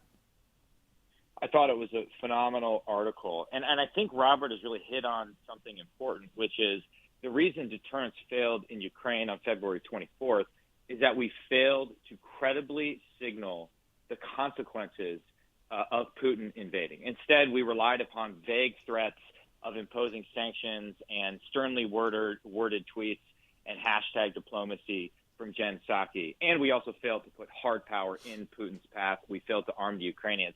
And what Robert is saying is we need to send a clear signal that there will be consequences, hard power consequences, not just sanctions if you do this.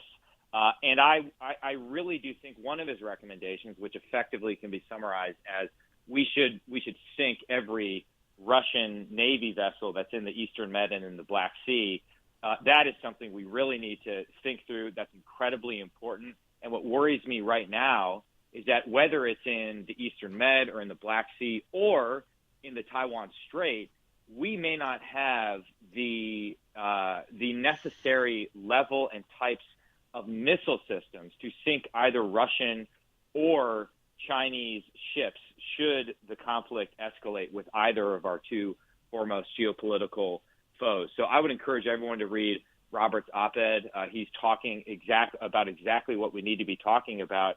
And one of the lessons we need to learn from the Russia conflict is that we need to arm our partners and allies on the ground before the conflict begins. And that gives us our best chance of actually deterring war and our best chance of avoiding confrontation with a nuclear-armed adversary. It's all about putting hard power in the path of our enemies. We can't naively rely upon hashtag diplomacy and sanctions in order to deter. It simply does not work. Congressman Gallagher, thank you as always. Hashtag integrated deterrence. Mike Gallagher does not do an interview without mentioning what an absurd idea integrated deterrence is. And I do not do a segment without reminding you of relieffactor.com, a great sponsor of this show. I forgot it. It's on the bed in Virginia. I forgot to pack it, so I'm going to be 12 days without my Relief Factor. I'll probably freeze up into like an ant and move like an ant moves in Lord of the Rings without my relieffactor.com, especially when you get on a pedigo and you don't know anything about throttles. Relieffactor.com makes it easier to get rid of those minor aches and pains that follow you when you exercise, age, or use electronic bicycles without knowing how they work. $19.95 doesn't get you an electric bicycle, but it gets you relieffactor.com. Don't do the latter without the former or the former without the latter. I forget what I said. Relieffactor.com, $19.95. I'll be right back from Paris on the Hugh Hewitt Show.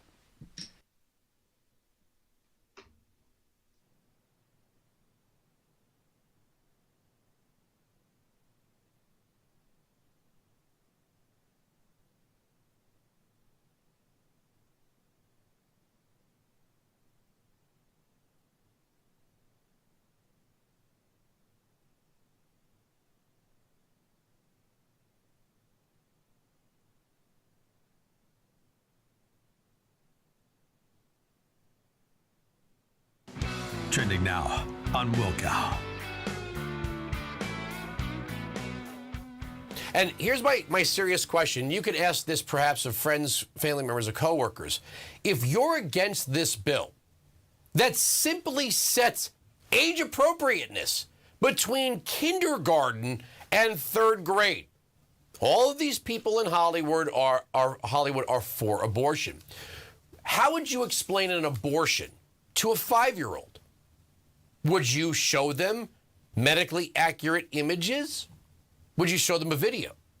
Would you explain in perfect medical, scientific only, clinical language what an abortion is? No, you wouldn't. Well, why not? You certainly could to a 17, 18-year-old, a senior in high school who's graduating. Why wouldn't you explain it the exact same way to a 5-year-old? I can't hear you. Because that's not, say it with me, age appropriate. So that means that when we're talking about war or violence, death and destruction, medical issues, sexual orientation and transgender issues, there are some things that we don't need to explicitly explain to a 5-year-old or a 6-year-old or even a 7-year-old. You get them in 4th grade. Is that not good enough? And the other side of this is, why don't you just tell us why you're so obsessed with explaining sexual orientation, sex, and transgenderism to a 5-year-old? Keep up with what's trending. Watch Wilkow at 5 p.m. Eastern on Salem News Channel.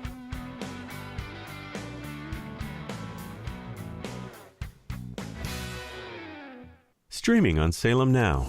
This is a story of how 1 million children were placed with local foster families through an unlikely alliance between the Chinese government and a British footballer. Parents from all walks of life share their stories of overcoming the one-child policy by taking in orphans. With unprecedented access across the country, this is a unique insight into the lives of the 90s orphans now driving the 21st century's fastest growing economy. This story needs to be told across the world. At a time where there's so much negativity and cynicism, here's proof that a single leap of faith can change the world.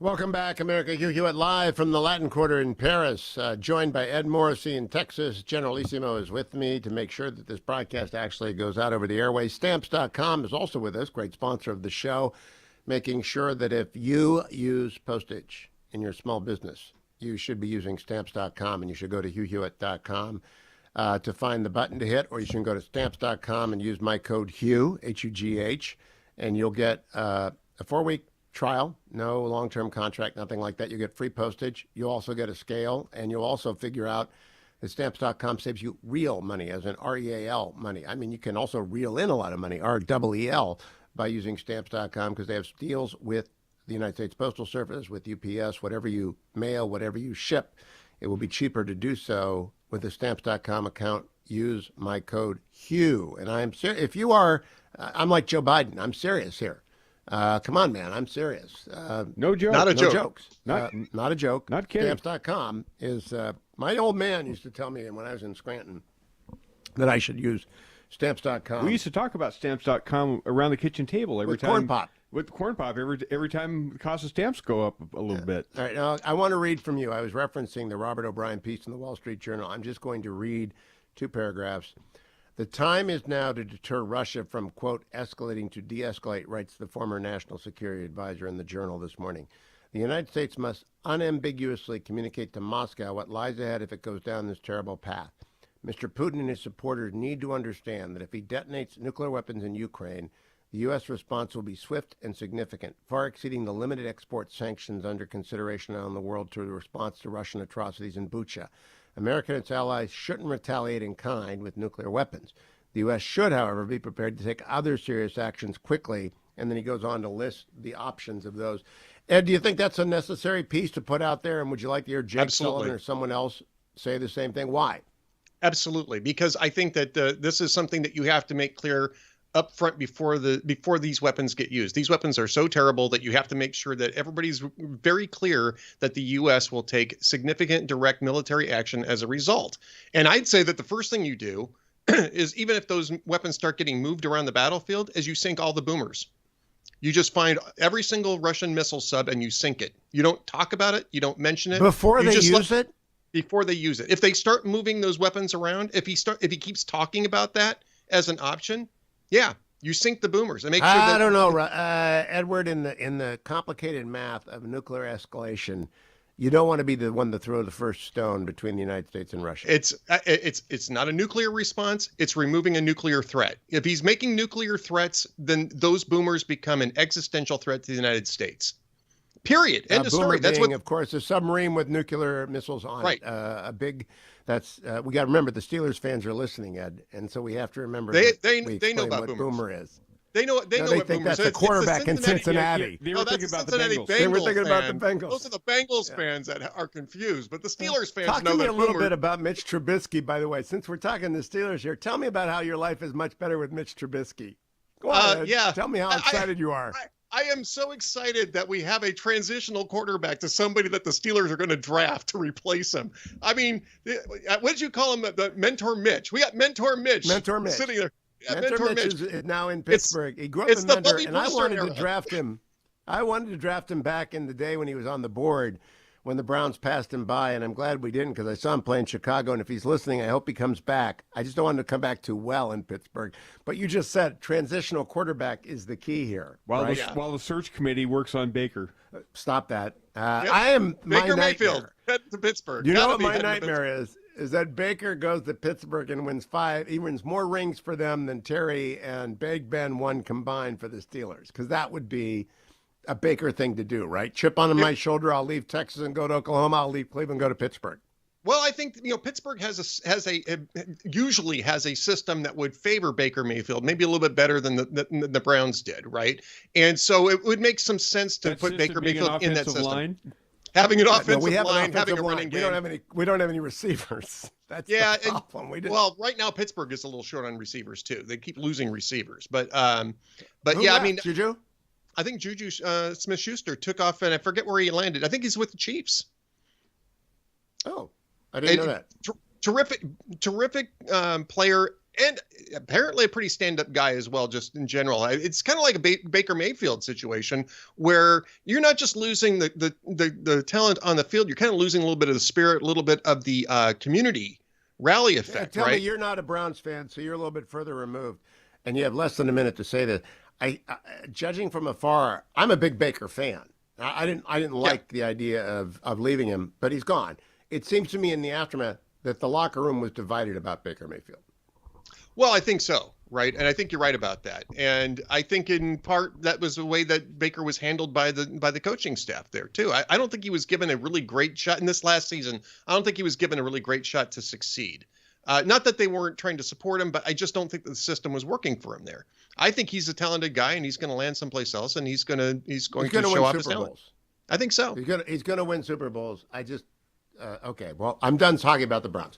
Ed Morrissey and I will be back for Hour 3 from the Latin Quarter, a unique and probably memorable show, particularly for my French. I think my French has really stunned a lot of people out there. I had no idea I had these capabilities. Stay tuned, America. I'm Hugh Hewitt.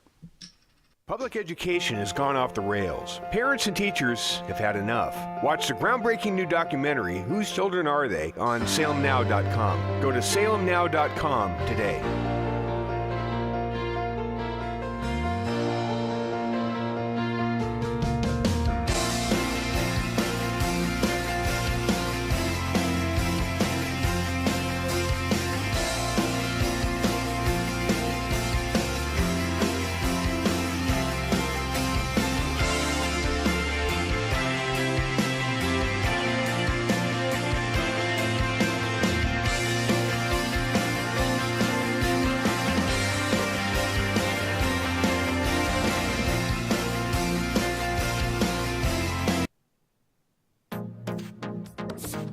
Trending now on the Dennis Prager Show.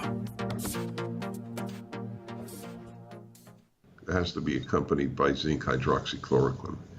Why didn't they rapidly have clinical trials on that? Would therapeutics be better than vaccinations? Atlas said we need accountability on the people in pharma who didn't show fully the data. We don't have the full set of data from the CDC on complications from the vaccines. Why not?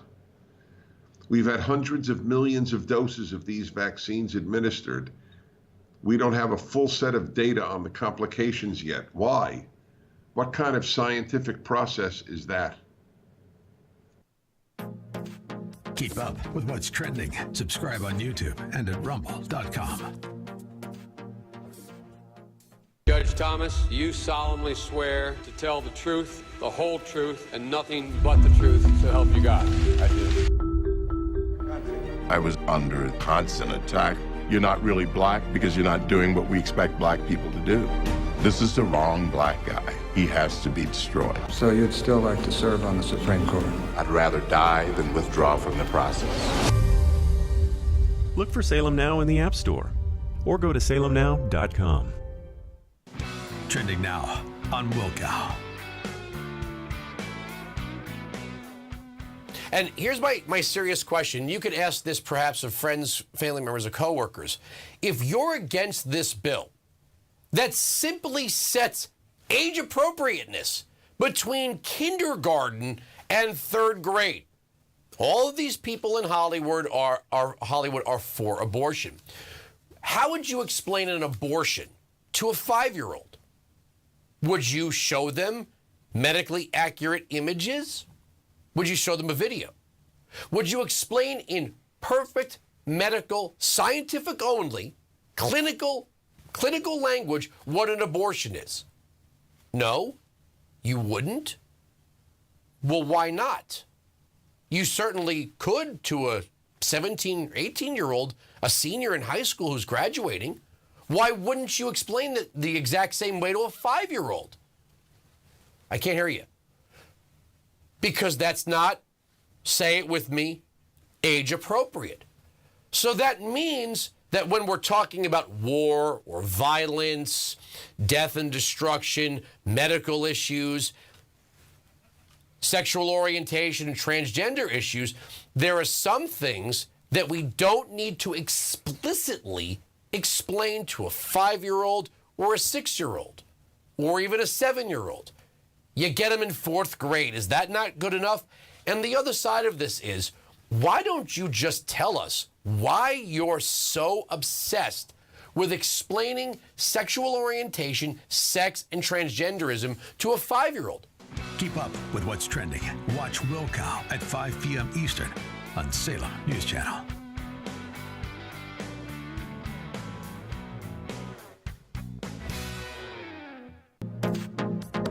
Trending now on the Mike Gallagher Show. These are clowns who are desperate to prop Joe Biden up. And every last one of the rhinos who did it, the Never Trumpers and the Jen Rubins of the world, they're just flailing, pitiful people who bet on the wrong horse. They're on the wrong side of history, and they are certainly wrong for trying to elevate this guy beyond what he is, which is a blundering, doddering, incompetent old man who should not be in the Oval Office. And that's what we're up against right now. We have a chance to fix these things, and it starts on November the 8th. Beware of rhinos who are propping up either Democrats or fellow rhinos. Keep up with what's trending. Subscribe on YouTube and at rumble.com. How 1 million children were placed with local foster families. Parents from all walks of life share their stories of overcoming the one-child policy by taking in orphans. Go to salemnow.com. Streaming on Salem Now. As Galileans, we witnessed his first miracle.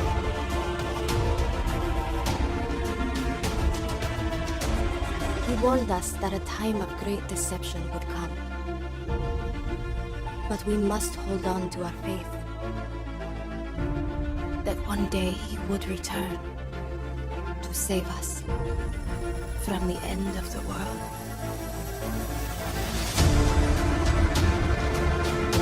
What if there was evidence that proves that this is all real? Because there were so many people bringing up little bits and pieces of this. I'm thinking, there's got to be a pattern here. This discovery proves that he is coming back. This is the most profound discovery in human history. Look for Salem Now in the App Store or go to salemnow.com. Trending now on the Mike Gallagher Show. He takes money that the U.S. gives, and when he doesn't split it with the Bidens, he puts it in his own bank account. So, yeah, I feel bad for the Ukrainian people, but no. I mean, what are we going to do? Just go to the Federal Reserve and fire up the old money machine printer? You know, I tend to agree with him. On the other hand, it's hard not to see the utter devastation, humanity, and the strength, the bravery of these Ukrainian people who are standing up to Russia's atrocities. I told you this a couple weeks ago. A Ukrainian that I met in Florida, guy told me, he said, listen, Americans don't really quite fully get Zelensky. Zelensky is not exactly Mother Teresa. That came from a Ukrainian. Keep up with what's trending. Subscribe on YouTube and at rumble.com. Streaming on Salem Now. Tesla was a genius. His most amazing discoveries thought to be written in a lost journal. Now, in the right hands, it could revolutionize the 21st century. You can stop an earthquake. Doesn't that mean you could start one too? That's why that notebook should never fall into the wrong hands. Shall we stop this thing?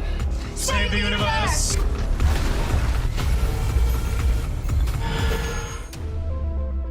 Look for Salem Now in the App Store or go to salemnow.com. You called your son, and you personally promised him you would be here. Prayer is a powerful thing, Ethan.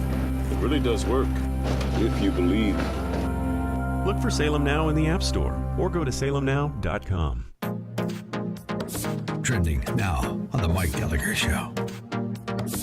Stressed? But now she's got this to deal with because that's the point. It's how cruel they are. That's how vicious and mean-spirited and cruel the Adam Kinzingers and the Liz Cheneys and the Bob Woodwards of the world are. They're a vicious, vicious bunch. Let me give you another example in reminding you of why you're on the right side during these extraordinary times. I don't know who Dana Gould is. Never heard of him. He's got a podcast of some kind, and he's a comic. But he sent out a tweet that went viral for all the wrong reasons. His tweet said, and I quote, thinking about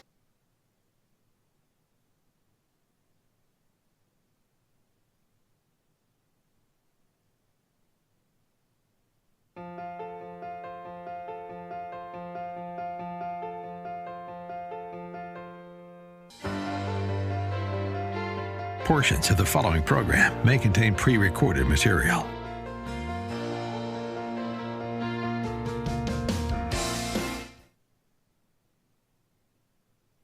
Hugh Hewitt from the Latin Quarter in Paris, broadcasting from abroad for the next 2 weeks, joined by Generalissimo in studio with me here in Paris and by Ed Morrissey in Texas to make sure we have backup in the event this all falls apart.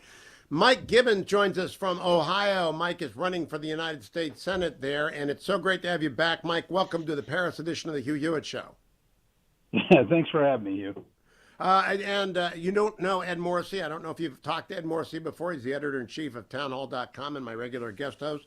Mike, give us a sense of where you think the race in Ohio is. There are 5 candidates. I'm evening out the minutes in this last week as voting is underway in Ohio.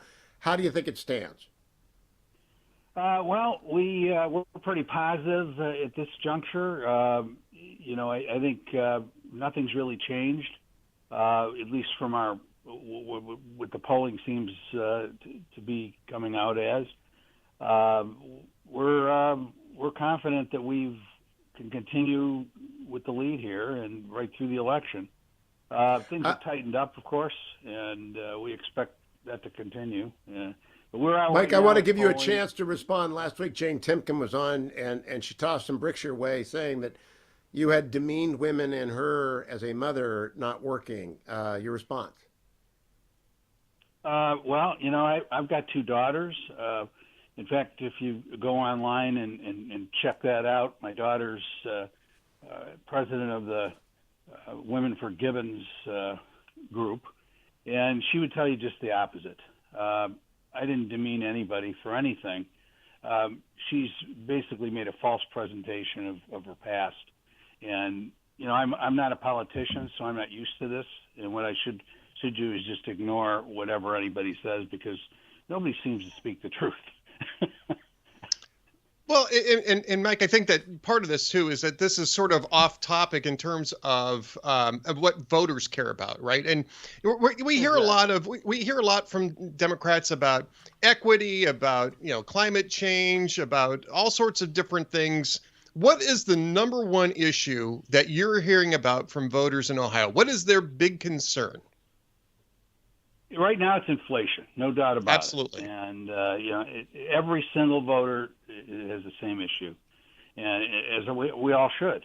And I think in my case, I'm the one that's the most equipped to deal with something like that. That's been my life history. I'm not making up my life history. I've spent my life in investment banking and finance. I studied economics. I've taught economics. Everybody else is just guessing, and I think it's important to send people to the U.S. Senate that actually have a history of and experience in a particular area instead of just kind of faking it, and that seems to be resonating with the voters in my case. Mike Gibbons, it's you again. We're on right now in every major market in Ohio, from, of course, Cleveland and Columbus and Cincinnati, including Youngstown and Dayton and Toledo. And I even include Toledo in the Ohio market because even though there are Michigan fans there, they're still part of the state. Where are you strongest in the state? Is it Cleveland? Is it Northeastern Ohio? Or there's got to be a place where you're doing better than otherwhere. Well, the last poll we had, we are ahead in every major metropolitan area, and we're actually in the field right now. We should know something more later today, but to be honest, we were ahead in every major metropolitan area. But the race has tightened up, and we expect it to tighten up. I am being attacked from every quarter, and when I first started this, Hugh, I said, we seem to get a pretty good response when I'm out there talking to voters. How come we're not doing better in the polls? And they go, Mike, you don't want to be first in the polls. Well, now I understand why. No, that's interesting. Now, obviously, former President Trump endorsed J.D. Vance. You're running in that lane. That lane's awfully crowded. I've said I have no idea how this is going to turn out. Sometimes the last man standing is the only woman in the race, Jane Timken. Sometimes the last person standing is the only one who doesn't want the Trump endorsement. That would be Matt Dolan. Sometimes the last guy standing is the guy who ran 3 times before you. That's Josh Mandel. What is going on in Ohio? I mean, it's a wild carnival of a race. It really is. And we had a guy, as you've mentioned the names. Josh Mandel had 92% name recognition in the state when we started. Mine was at 2. And we had to do what we did. We've gained name recognition to some pretty good degree. I was walking out of church on Sunday, and some guy yelled to me as he was walking out and said, "Hey, mister." I said, "What?" He said, "You know who you look like?" And I said, "Who?" And he goes, "Mike Gibbons." Mike Gibbons. Well, you know what gave me a clue this was crazy, Mike, is when Bernie Moreno dropped out. Bernie, like you, is a businessman.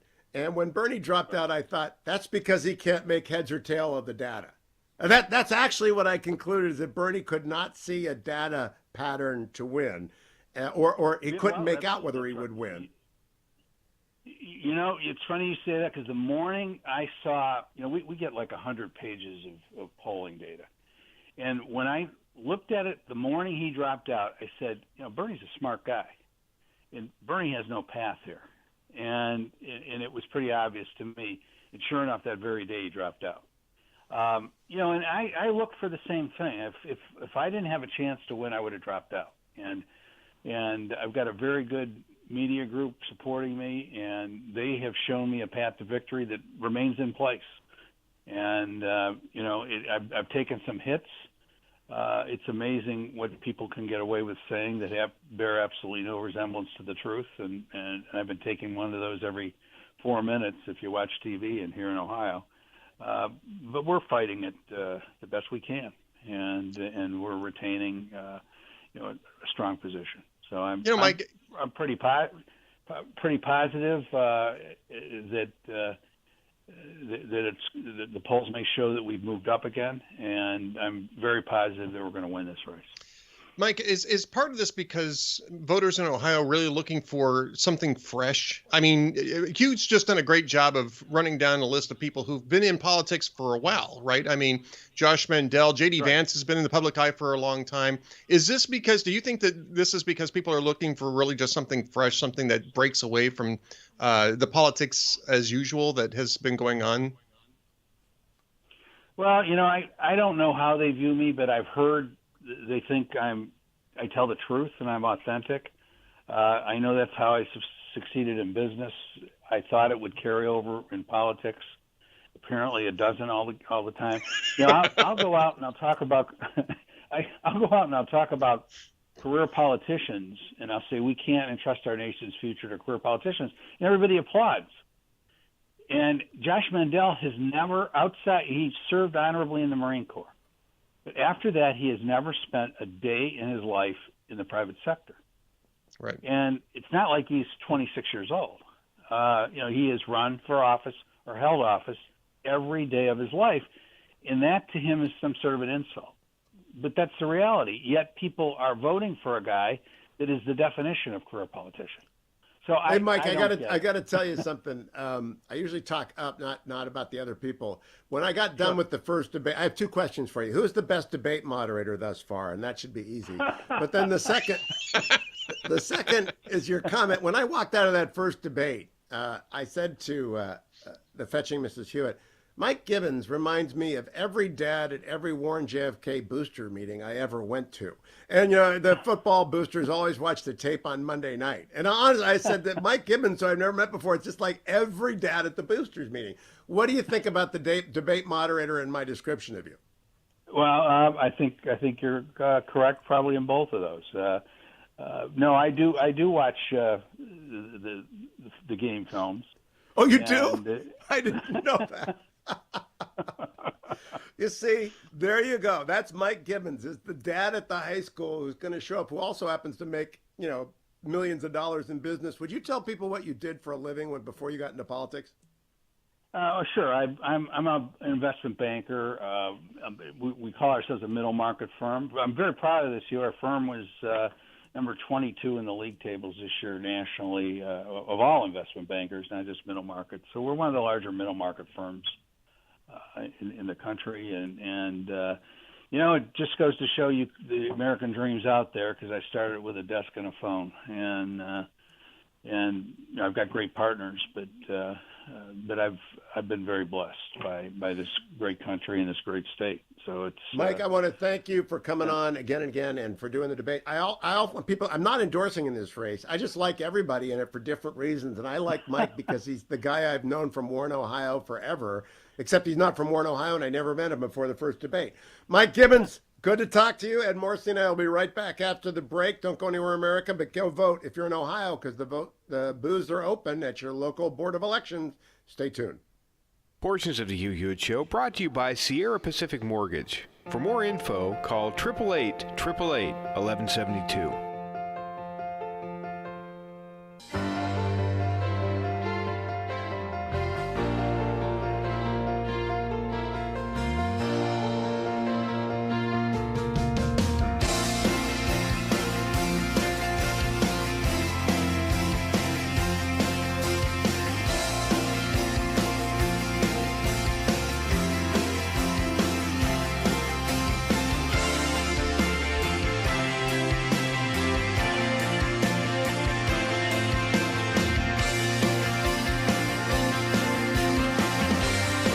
Streaming on Salem Now. As Galileans, we witnessed his first miracle.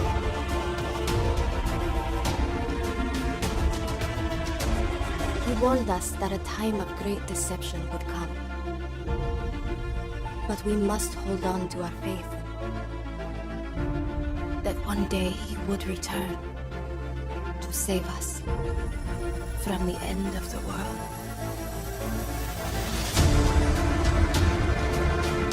What if there was evidence that proves that this is all real? Because there were so many people bringing up little bits and pieces of this. I'm thinking, there's got to be a pattern here. This discovery proves that he is coming back. This is the most profound discovery in human history.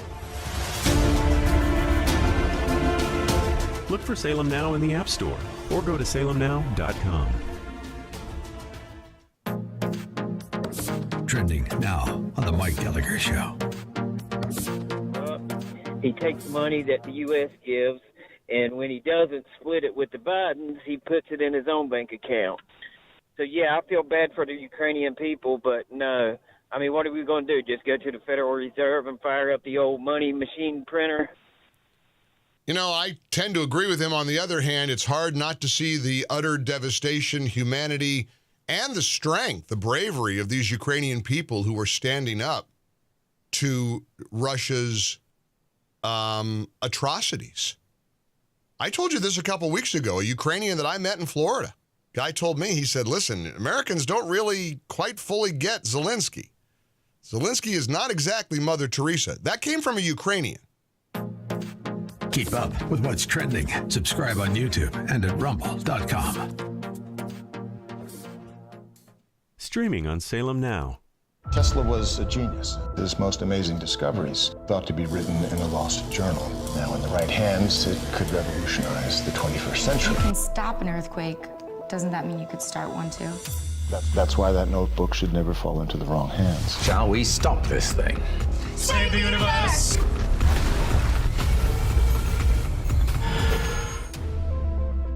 Look for Salem Now in the App Store or go to salemnow.com.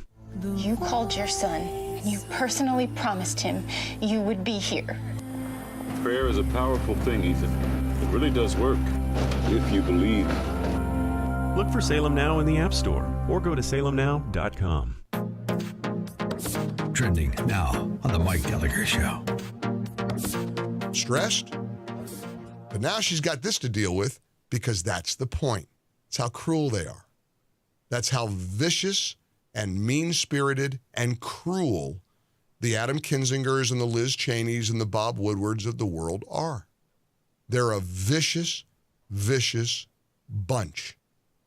Let me give you another example in reminding you of why you're on the right side during these extraordinary times. I don't know who Dana Gould is. Never heard of him. He's got a podcast of some kind, and he's a comic. But he sent out a tweet that went viral for all the wrong reasons. His tweet said, and I quote, thinking about Rush Limbaugh and how now that he's dead, you never, ever hear about him. No one mentions anything he did because what he did had no value. It contributed nothing worthwhile to the culture, nothing of lasting value. Again, with all due respect to Dana Gould, who I've never heard from, I'm not sure what you've contributed to society. I don't know how many millions and millions of dollars you've directed to charities and the philanthropic works that Limbaugh did during his too brief a time on this planet. But I'm going to go out on a limb and think that you don't even have a fingernail worth of merit in terms of contributions to society compared to the late Rush Limbaugh. But again, it's the cruelty, it's the viciousness of the left that matters. That's what stands out. Welcome back, America. They I are must a tell vicious, you, vicious there really is no bunch. city like Paris. Fetching Mrs. Hewitt and I had a wonderful time yesterday after I got off the doggone electric bike that I didn't know how to work and didn't go into the Seine. But we just love strolling from the Louvre down to the Arc de Triomphe. What did you do yesterday, Generalissimo?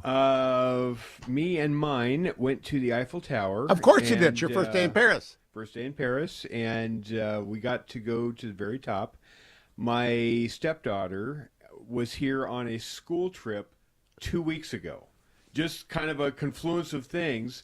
This cruise was 2 years in the making, right? Or 3 years in the making. When we finally got this thing put together, it just so happened she was here 2 weeks ago. She went to the Eiffel Tower, and it was windy enough she couldn't go all the way up to the top. Well, we did. And I'm here to tell you that the floor does not feel as sturdy as it should be for being that far up. A little queasy up there, were you? Heights and I have this mutual thing of we don't like each other much. Ed, have you been here? I've never been to Paris. I've always wanted to go, but I've never been to Paris. I was a free man in Paris. I felt unfettered and alive. Nobody calling me up for favors. No one's future to decide. That's what I think about Paris. But It's lyrical. a fun city to visit. Yeah. You know, I could make a song out of that. If I had a producer, I would. I think it's Free Man in Paris. But it's on Court and Spark, by the way, if you folks don't know your Joni Mitchell. Let me do some business here, because the Job Creators Network is a great sponsor of our show, and they are running thegreatopportunityproject.com. Now, if you heard last week, we talked about thegreatopportunityproject.com. The president's budget is a nightmare. It's got $2.5 trillion in taxes. Am I right about that? Yeah, $2.5 trillion. It's sort of like when John Ellis in the first hour of today said, or second hour, said that Warner Brothers had $60 billion in debt. I'm still reeling from that. I thought he must have meant 600 million or 60 million. 60 or 6 billion. 60 billion dollars in debt. Yeah. That is like the great white whale of underwater companies. CNN, people are out there with their resumes. I think if I were Don Lemon, if I was Don Lemon, I would definitely be hitting the bricks right now. And if the daytime anchors, I don't even know who they are anymore, because who does? Ed, do you know any daytime anchors on CNN? I think Aaron Burnett, Dana Bash is still a daytime anchor, right? She was also on CNN Plus too. That's early prime. That's early prime. Well, Dana's the one who she'll be floating. Wolf, Jim Sciutto, Allison Camerota. No, Jim's not a daytime anchor. Allison Jim Camerota is a correspondent. He's in Ukraine right now. John Berman. Who is? John Berman. John Berman. He's actually good. He's a good anchor. He's good. Allison Camerota. Allison Camerona's morning? Yeah. Daytime? Okay, she's done.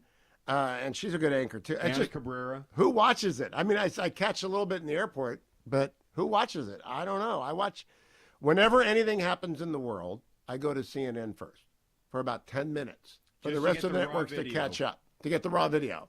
Because they got bureaus everywhere. Right. So, but I go back to thegreatopportunityproject.com. Do not forget it. I also want to go to the other sponsor, andrewandtodd.com. I don't think they're going to float me alone for a flat in the Latin Quarter. I think that might be beyond their underwriters' reach, but they are lenders. They would lend to you anywhere, even Texas, where Ed is. But you've got to go to find out. andrewandtodd.com, 888-888-1172. If you're watching on the Salem News Channel, I do not have X-ray eyes. That's the reflection of the window in my eyes as I look on the Salem News Channel feed. Show me the Ed feed, would you? I want to see if Edward has. Look at that. I got X-ray eyes. You see it, Ed? You do. Yes, it's. I do. I have you are the man eyes. with the X-ray eye. You are the man with the X-ray eyes. I would like a picture of this, Ben. If you can send me a picture of this, it's my destroy Ed Morrissey gaze. There's a guy in the X-Men who's got eyes like this, right? Who's the guy in the X-Men that has eyes like this? Cyclops. Cyclops. Yeah. So it's sad that both of us know this, by the way. Yeah, it's very sad that we knew who was the center square in the Hollywood Squares, and so. I'm getting hate mail from that because I said Guy Benson should be in the center square of Hollywood Squares, and they think I'm anti-gay or something like that. But it's, so forget it. I am talking to andrewandtodd.com. I love my X-ray eyes. I just love these things. And if I could put these on all the time. Can you focus on the task at hand, please? 888-888-1172. 888. But have you seen this feed? I've never had X-ray eyes before, and I'm trying to get my head back in the position where I get them. Because if you're watching Salem News Channel, you know that Ed Morrissey is toast as soon as the X-ray eyes can travel across the double loop back flapjack to Texas and irradiate him. 888-888-1172 connection to Andrew and Todd. Go there and get your loan today. I'll be right back. Squirrel.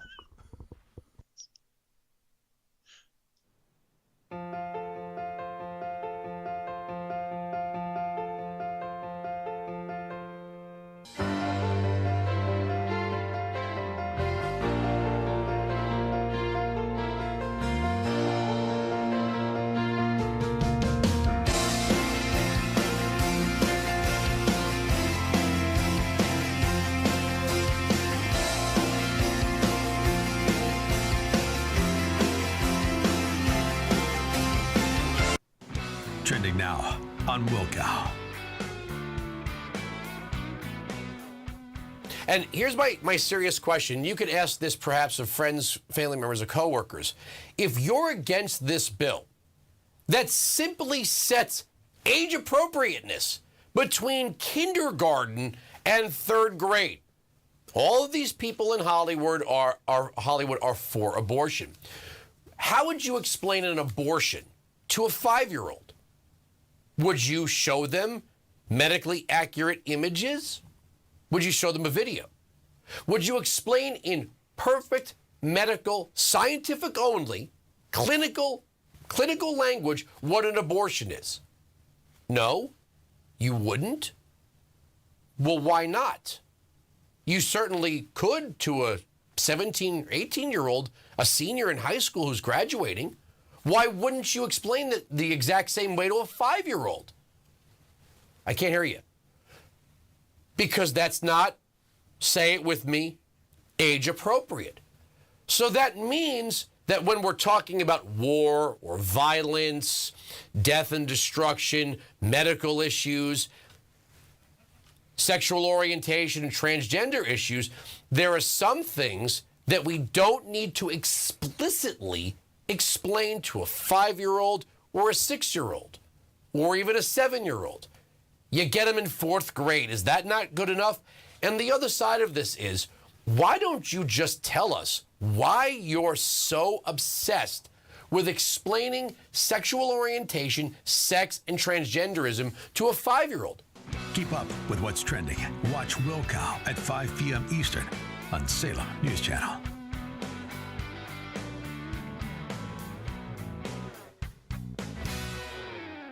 Streaming on Salem Now.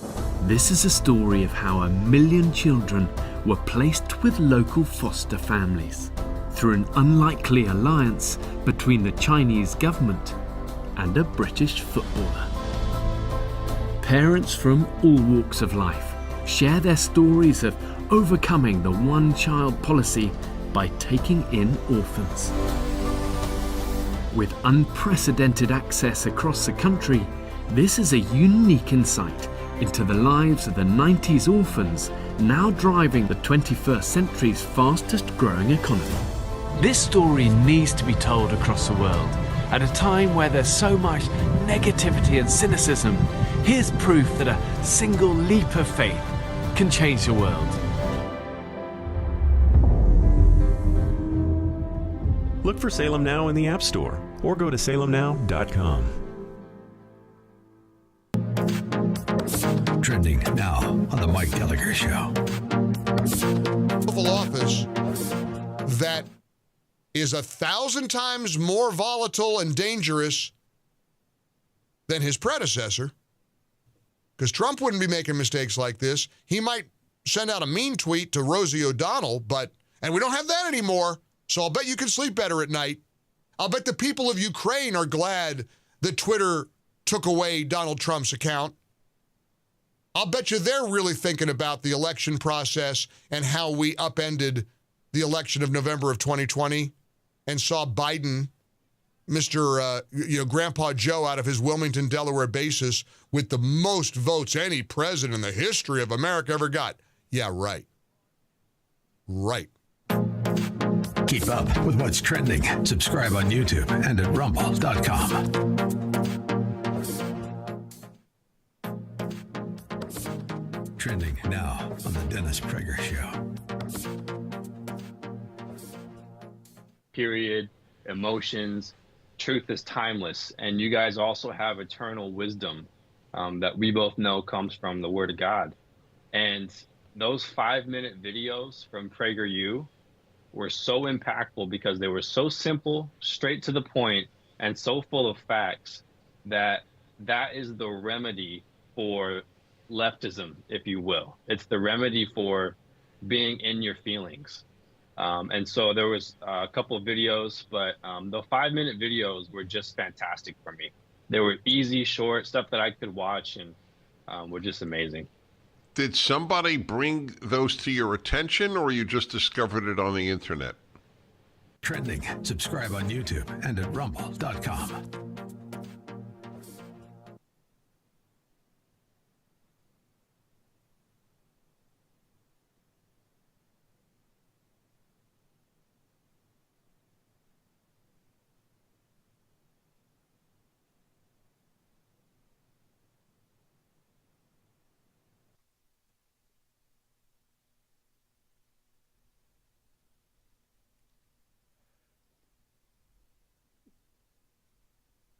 Wait a minute. I think she took my line. Welcome back, America. Hugh Hewitt from the Latin Quarter. We're having way too much fun to only be a stone's throw away from the poor people of Ukraine embattled by the Russian advance across the entire front of the Donbass overnight. I'm joined by Ed Morrissey in Texas. Generalissimo is with me in Paris. Ed, that song is from Court and Spark, an album that came out in 1974 that I played probably 18,000 times, so much that the resident advisor in my dorm asked me to break the record because I really like Joni Mitchell a lot. Never heard her in concert except on the Rolling Thunder Review. She did a couple of songs with Joan Baez, Bob Dylan, and Roger McGuinn when they came through Boston in 1975. I think. What is the equivalent in your experience of Court and Spark to my experience? Well, I don't have too much connection to Court and Spark, unfortunately. I've only listened to... But there's an equivalent, right? What did you listen to the most of an album? Of an album? Probably Supertramp's Breakfast in America. Would probably be... that would probably be the album I listened to. Supertramp's Breakfast in America. Who made that? Supertramp. Who? Supertramp? Yeah, they were a progressive rock band that kind of edged more into commercial, and Breakfast in America was sort of that leading edge between their progressive rock and commercial phases. It's one of the best albums of all time. Yeah, one of the best albums of all time. Logical song. One of the. Oh, this is them. Oh yeah. Yep. Oh, I know this Logical album. song. Quintessential 80s. Yeah, it's okay, well 79 really. It was 79. Yeah, I guess it was 79, 80. Yeah. Generalissimo, what is your equivalent to Court and Spark and Supertramp?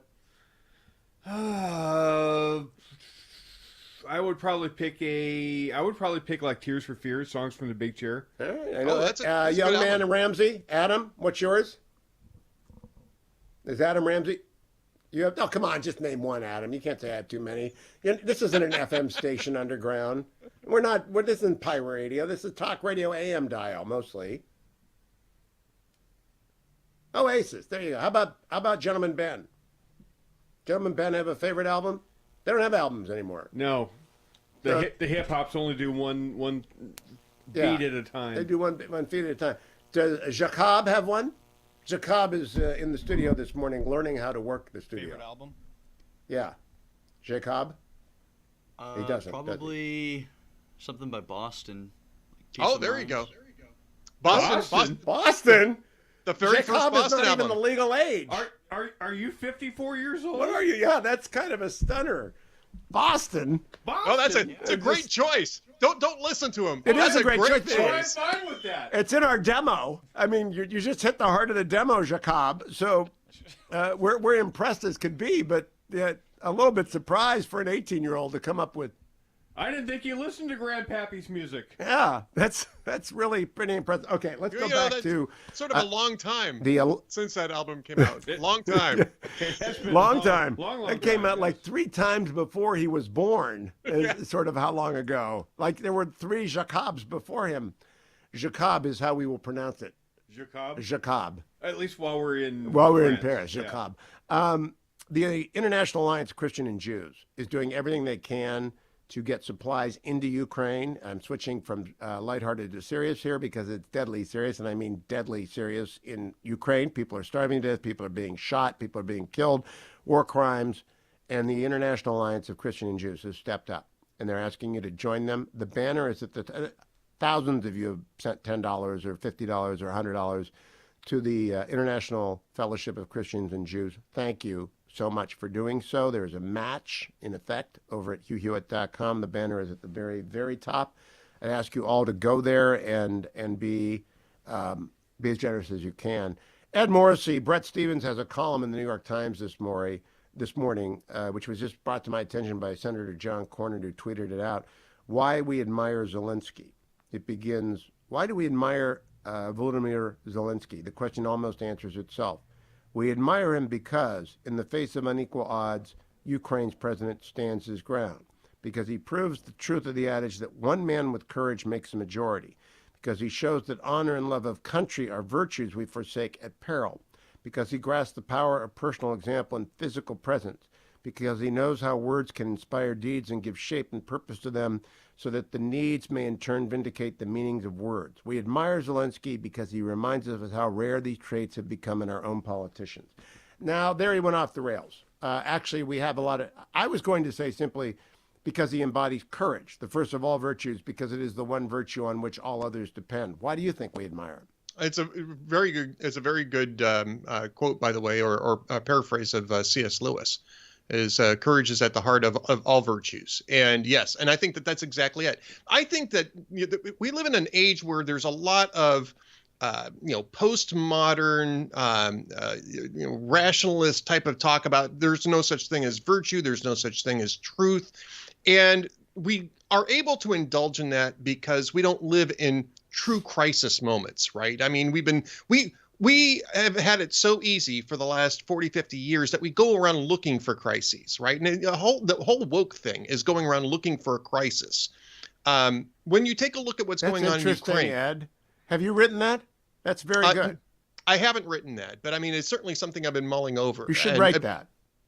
Maybe I'll write that today. Thank you very much. And so when you see Volodymyr Zelensky refusing to leave his country because it's under attack and saying I will die here rather than leave it to Russia, we look at that and it reminds us of two things. One is that the cardinal virtues exist for a reason, and they are almost undebatable. They're almost indisputable. And the second is that if we were put in that same position, we would aspire to that type of virtue. We would aspire to it. Hopefully we would match it.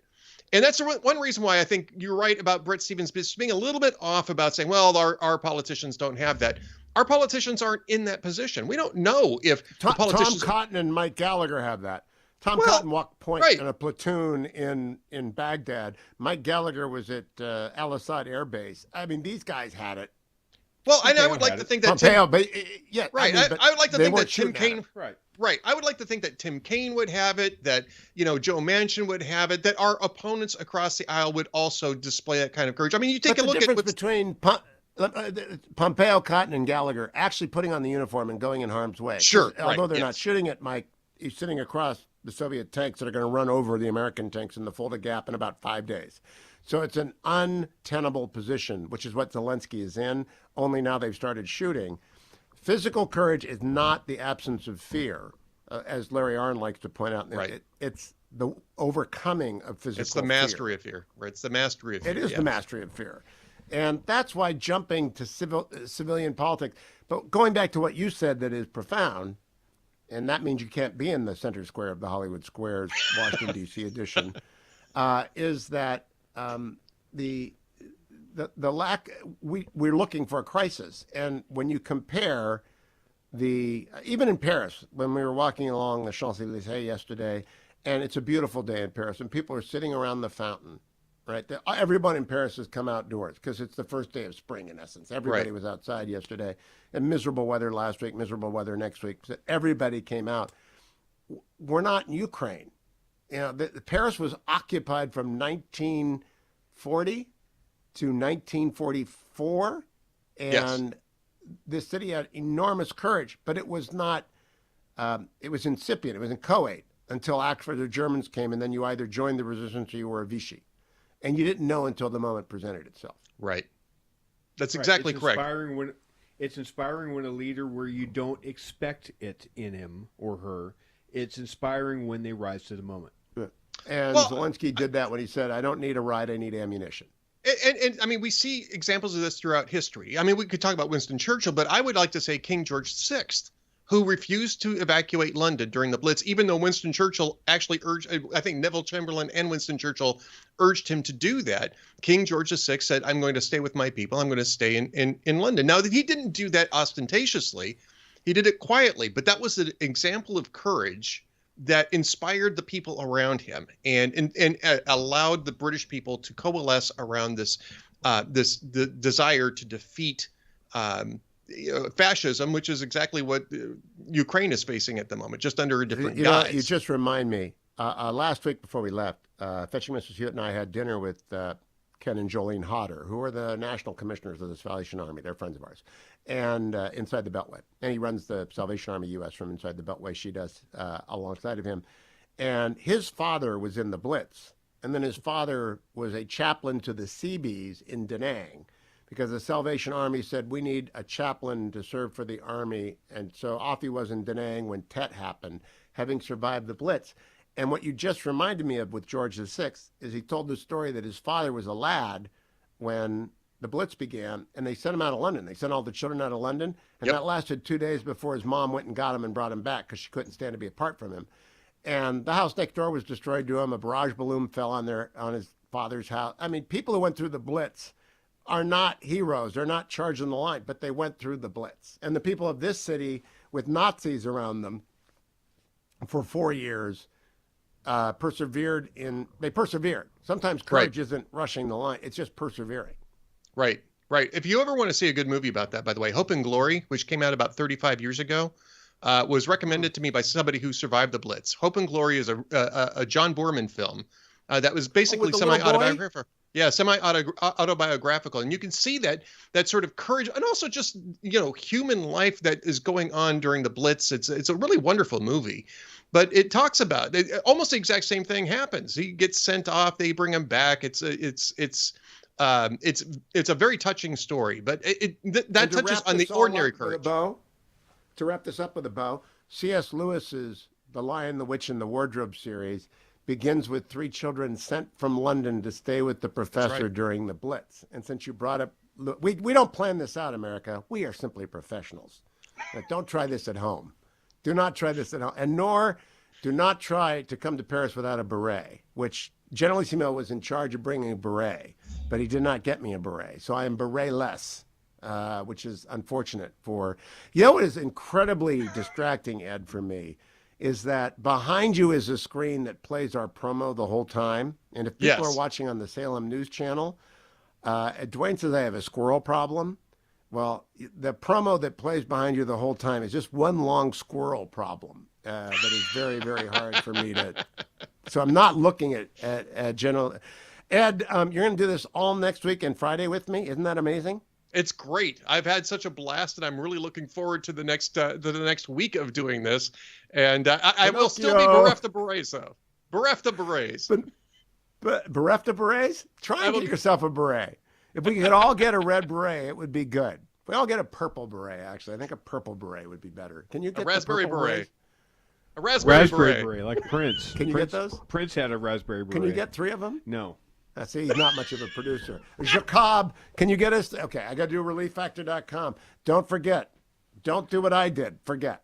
I forgot my relieffactor.com. Had it on the bed. Was going to pack it. Had 15 packages of relieffactor.com for my daily. So I don't know. I haven't been without relieffactor.com for 7 years. And I haven't done an electric bicycle ever. So I'm extraordinarily tired. It might be the jet lag. It might be the electric bike with no one telling me how to use the throttle, which amuses the heck out of Generalissimo, so that I was on the one. So I noticed a little pop when you start. It's sort of like a little firecracker at the back of your bike. If you had one of the Looney Tunes things where they put rockets on the bike, that's what electric bike is. And driving around Paris on an electric bike was an adventure, which really could have used relieffactor.com, because they basically drive like New Yorkers here, but without signs. And so I will get my Relief Factor shipped to me, I think. $19.95. Go to relieffactor.com. Start. Come right back. Hotline Josh is next. From Paris on the Hugh Hewitt Show. He's not, but I am. Streaming on Salem Now. This is a story of how 1 million children were placed with local foster families through an unlikely alliance between the Chinese government and a British footballer. Parents from all walks of life share their stories of overcoming the one-child policy by taking in orphans. With unprecedented access across the country, this is a unique insight into the lives of the 90s orphans now driving the 21st century's fastest growing economy. This story needs to be told across the world. At a time where there's so much negativity and cynicism, here's proof that a single leap of faith can change the world. Look for Salem Now in the App Store or go to salemnow.com. Trending now on The Mike Gallagher Show. Oval Office that is 1,000 times more volatile and dangerous than his predecessor, because Trump wouldn't be making mistakes like this. He might send out a mean tweet to Rosie O'Donnell, and we don't have that anymore, so I'll bet you can sleep better at night. I'll bet the people of Ukraine are glad that Twitter took away Donald Trump's account. I'll bet you they're really thinking about the election process and how we upended the election of November of 2020 and saw Biden, Mr. Grandpa Joe, out of his Wilmington, Delaware basis with the most votes any president in the history of America ever got. Yeah, right. Right. Keep up with what's trending. Subscribe on YouTube and at rumble.com.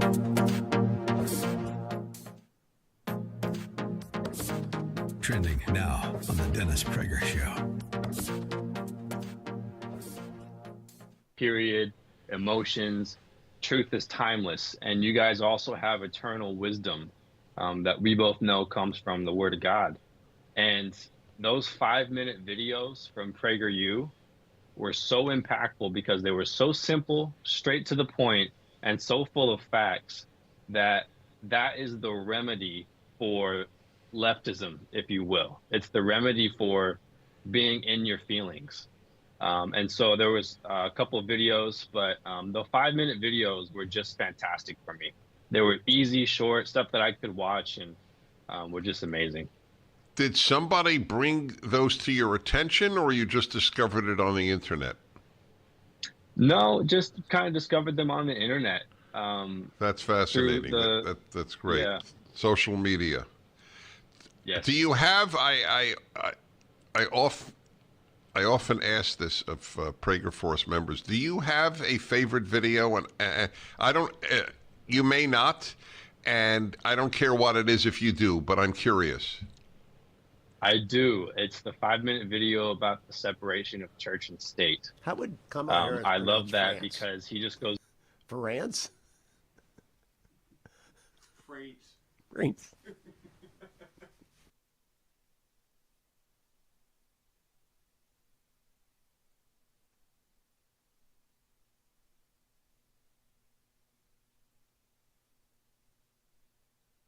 I've met with leaders from around the world, countries like Singapore and France, Bahrain and India. I've met with leaders from around the world, countries like Singapore and France, Bahrain and India. I've met with leaders from around the world, countries like Singapore and France, Bahrain and India. We're laughing so hard in Paris, France. I'm Hugh Hewitt with Generalissimo Ed Morrissey in Texas, Josh Kraushaar inside the Beltway. Because just before it came out, we gave her credit for not saying France. France. We don't know how Kamala Harris would do on most, but she got France right. Josh Kraushaar, good morning. You're on with Hugh Hewitt from Paris and Ed Morrissey in Texas. What did you make of the vice president's pronunciation of Bahrain? Yeah, there's always a blooper reel when it comes to the vice president. It's almost, I almost think that it's getting into her head that whenever there's a big event like that, it just gets to be very, very awkward. So that it's Did you hear what Dwayne said? Yeah. Blooper reel doesn't do it. It's a feature film, and it's a double feature because the president yesterday added to it with that press conference, Josh. I mean, this is to the point that it's not even funny, but it's hilarious.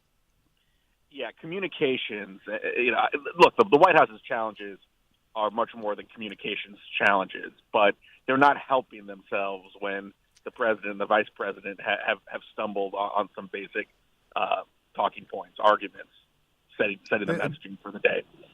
Josh, when the president is Wile E. Coyote unpacking the Acme box, that is what he is doing when he's up doing a press conference. Ed, over to you for our friend Josh Kraushaar from Hotline Josh on Twitter. Well, Josh, great talking with you again. And I have a question, and I know that we've been having some fun with the clip about the Easter Bunny at the egg roll, right, where the Easter Bunny intervenes with the reporters. But I want you to seriously give me an idea of how that looks to reporters and what you think it says that you've got the Easter Bunny diving in to stop Joe Biden from talking to the press.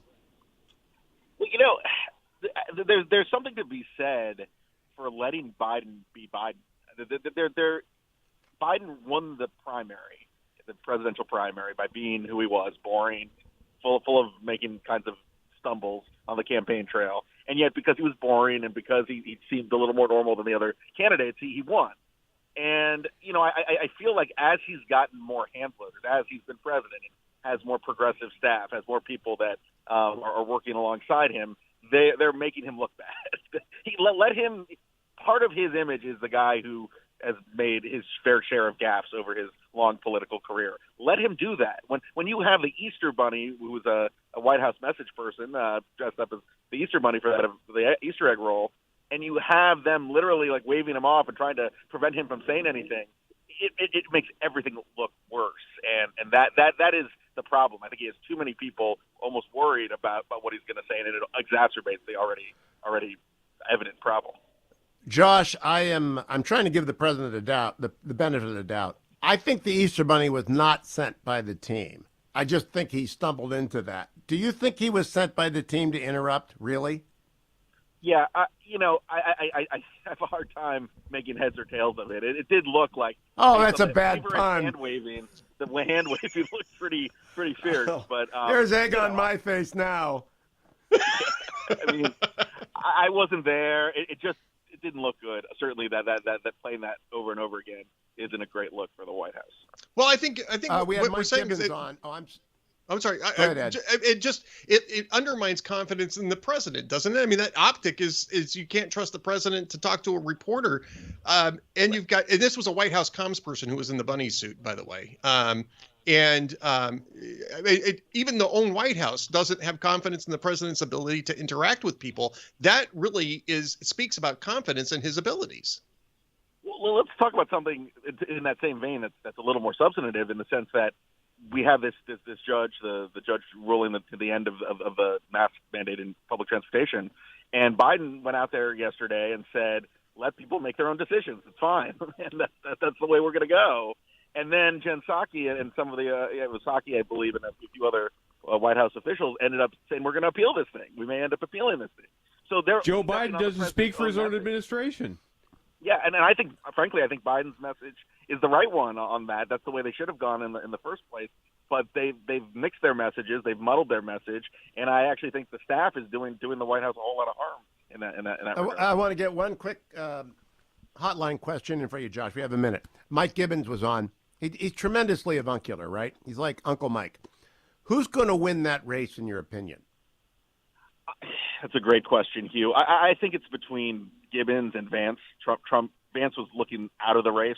He was not doing well, and Trump endorses him and revived his campaign. Gibbons has a lot of money. He also is. Gibbons has the fewest ties to Trump personally, but he has the least baggage. He supported Trump early on. He's someone who's been maybe the truest Trumper and the Trump guy in the race. So I think Gibbons and Vance are going to be the two to watch in that primary. Josh Kraushaar hotline. Josh, thank you. Ed Morrissey, great thank you. I want to thank myself for getting us wired up here in the Latin Quarter. Generalissimo, you don't have to come along. I do this all by myself. I'm sure you believe that. Ed's laughing. He doesn't believe it. He doesn't believe it. I will be back from the middle of the... Actually, we'll be back here in the Latin Quarter on Friday. Tomorrow, Kurt Schlichter is in for me. Ed Morrissey, a genuine and deep thanks for joining us early this morning from the heart of Texas. Thank you, sir. The most unusual week in the Hugh Hewitt Show is straight ahead, America. Come back tomorrow for more.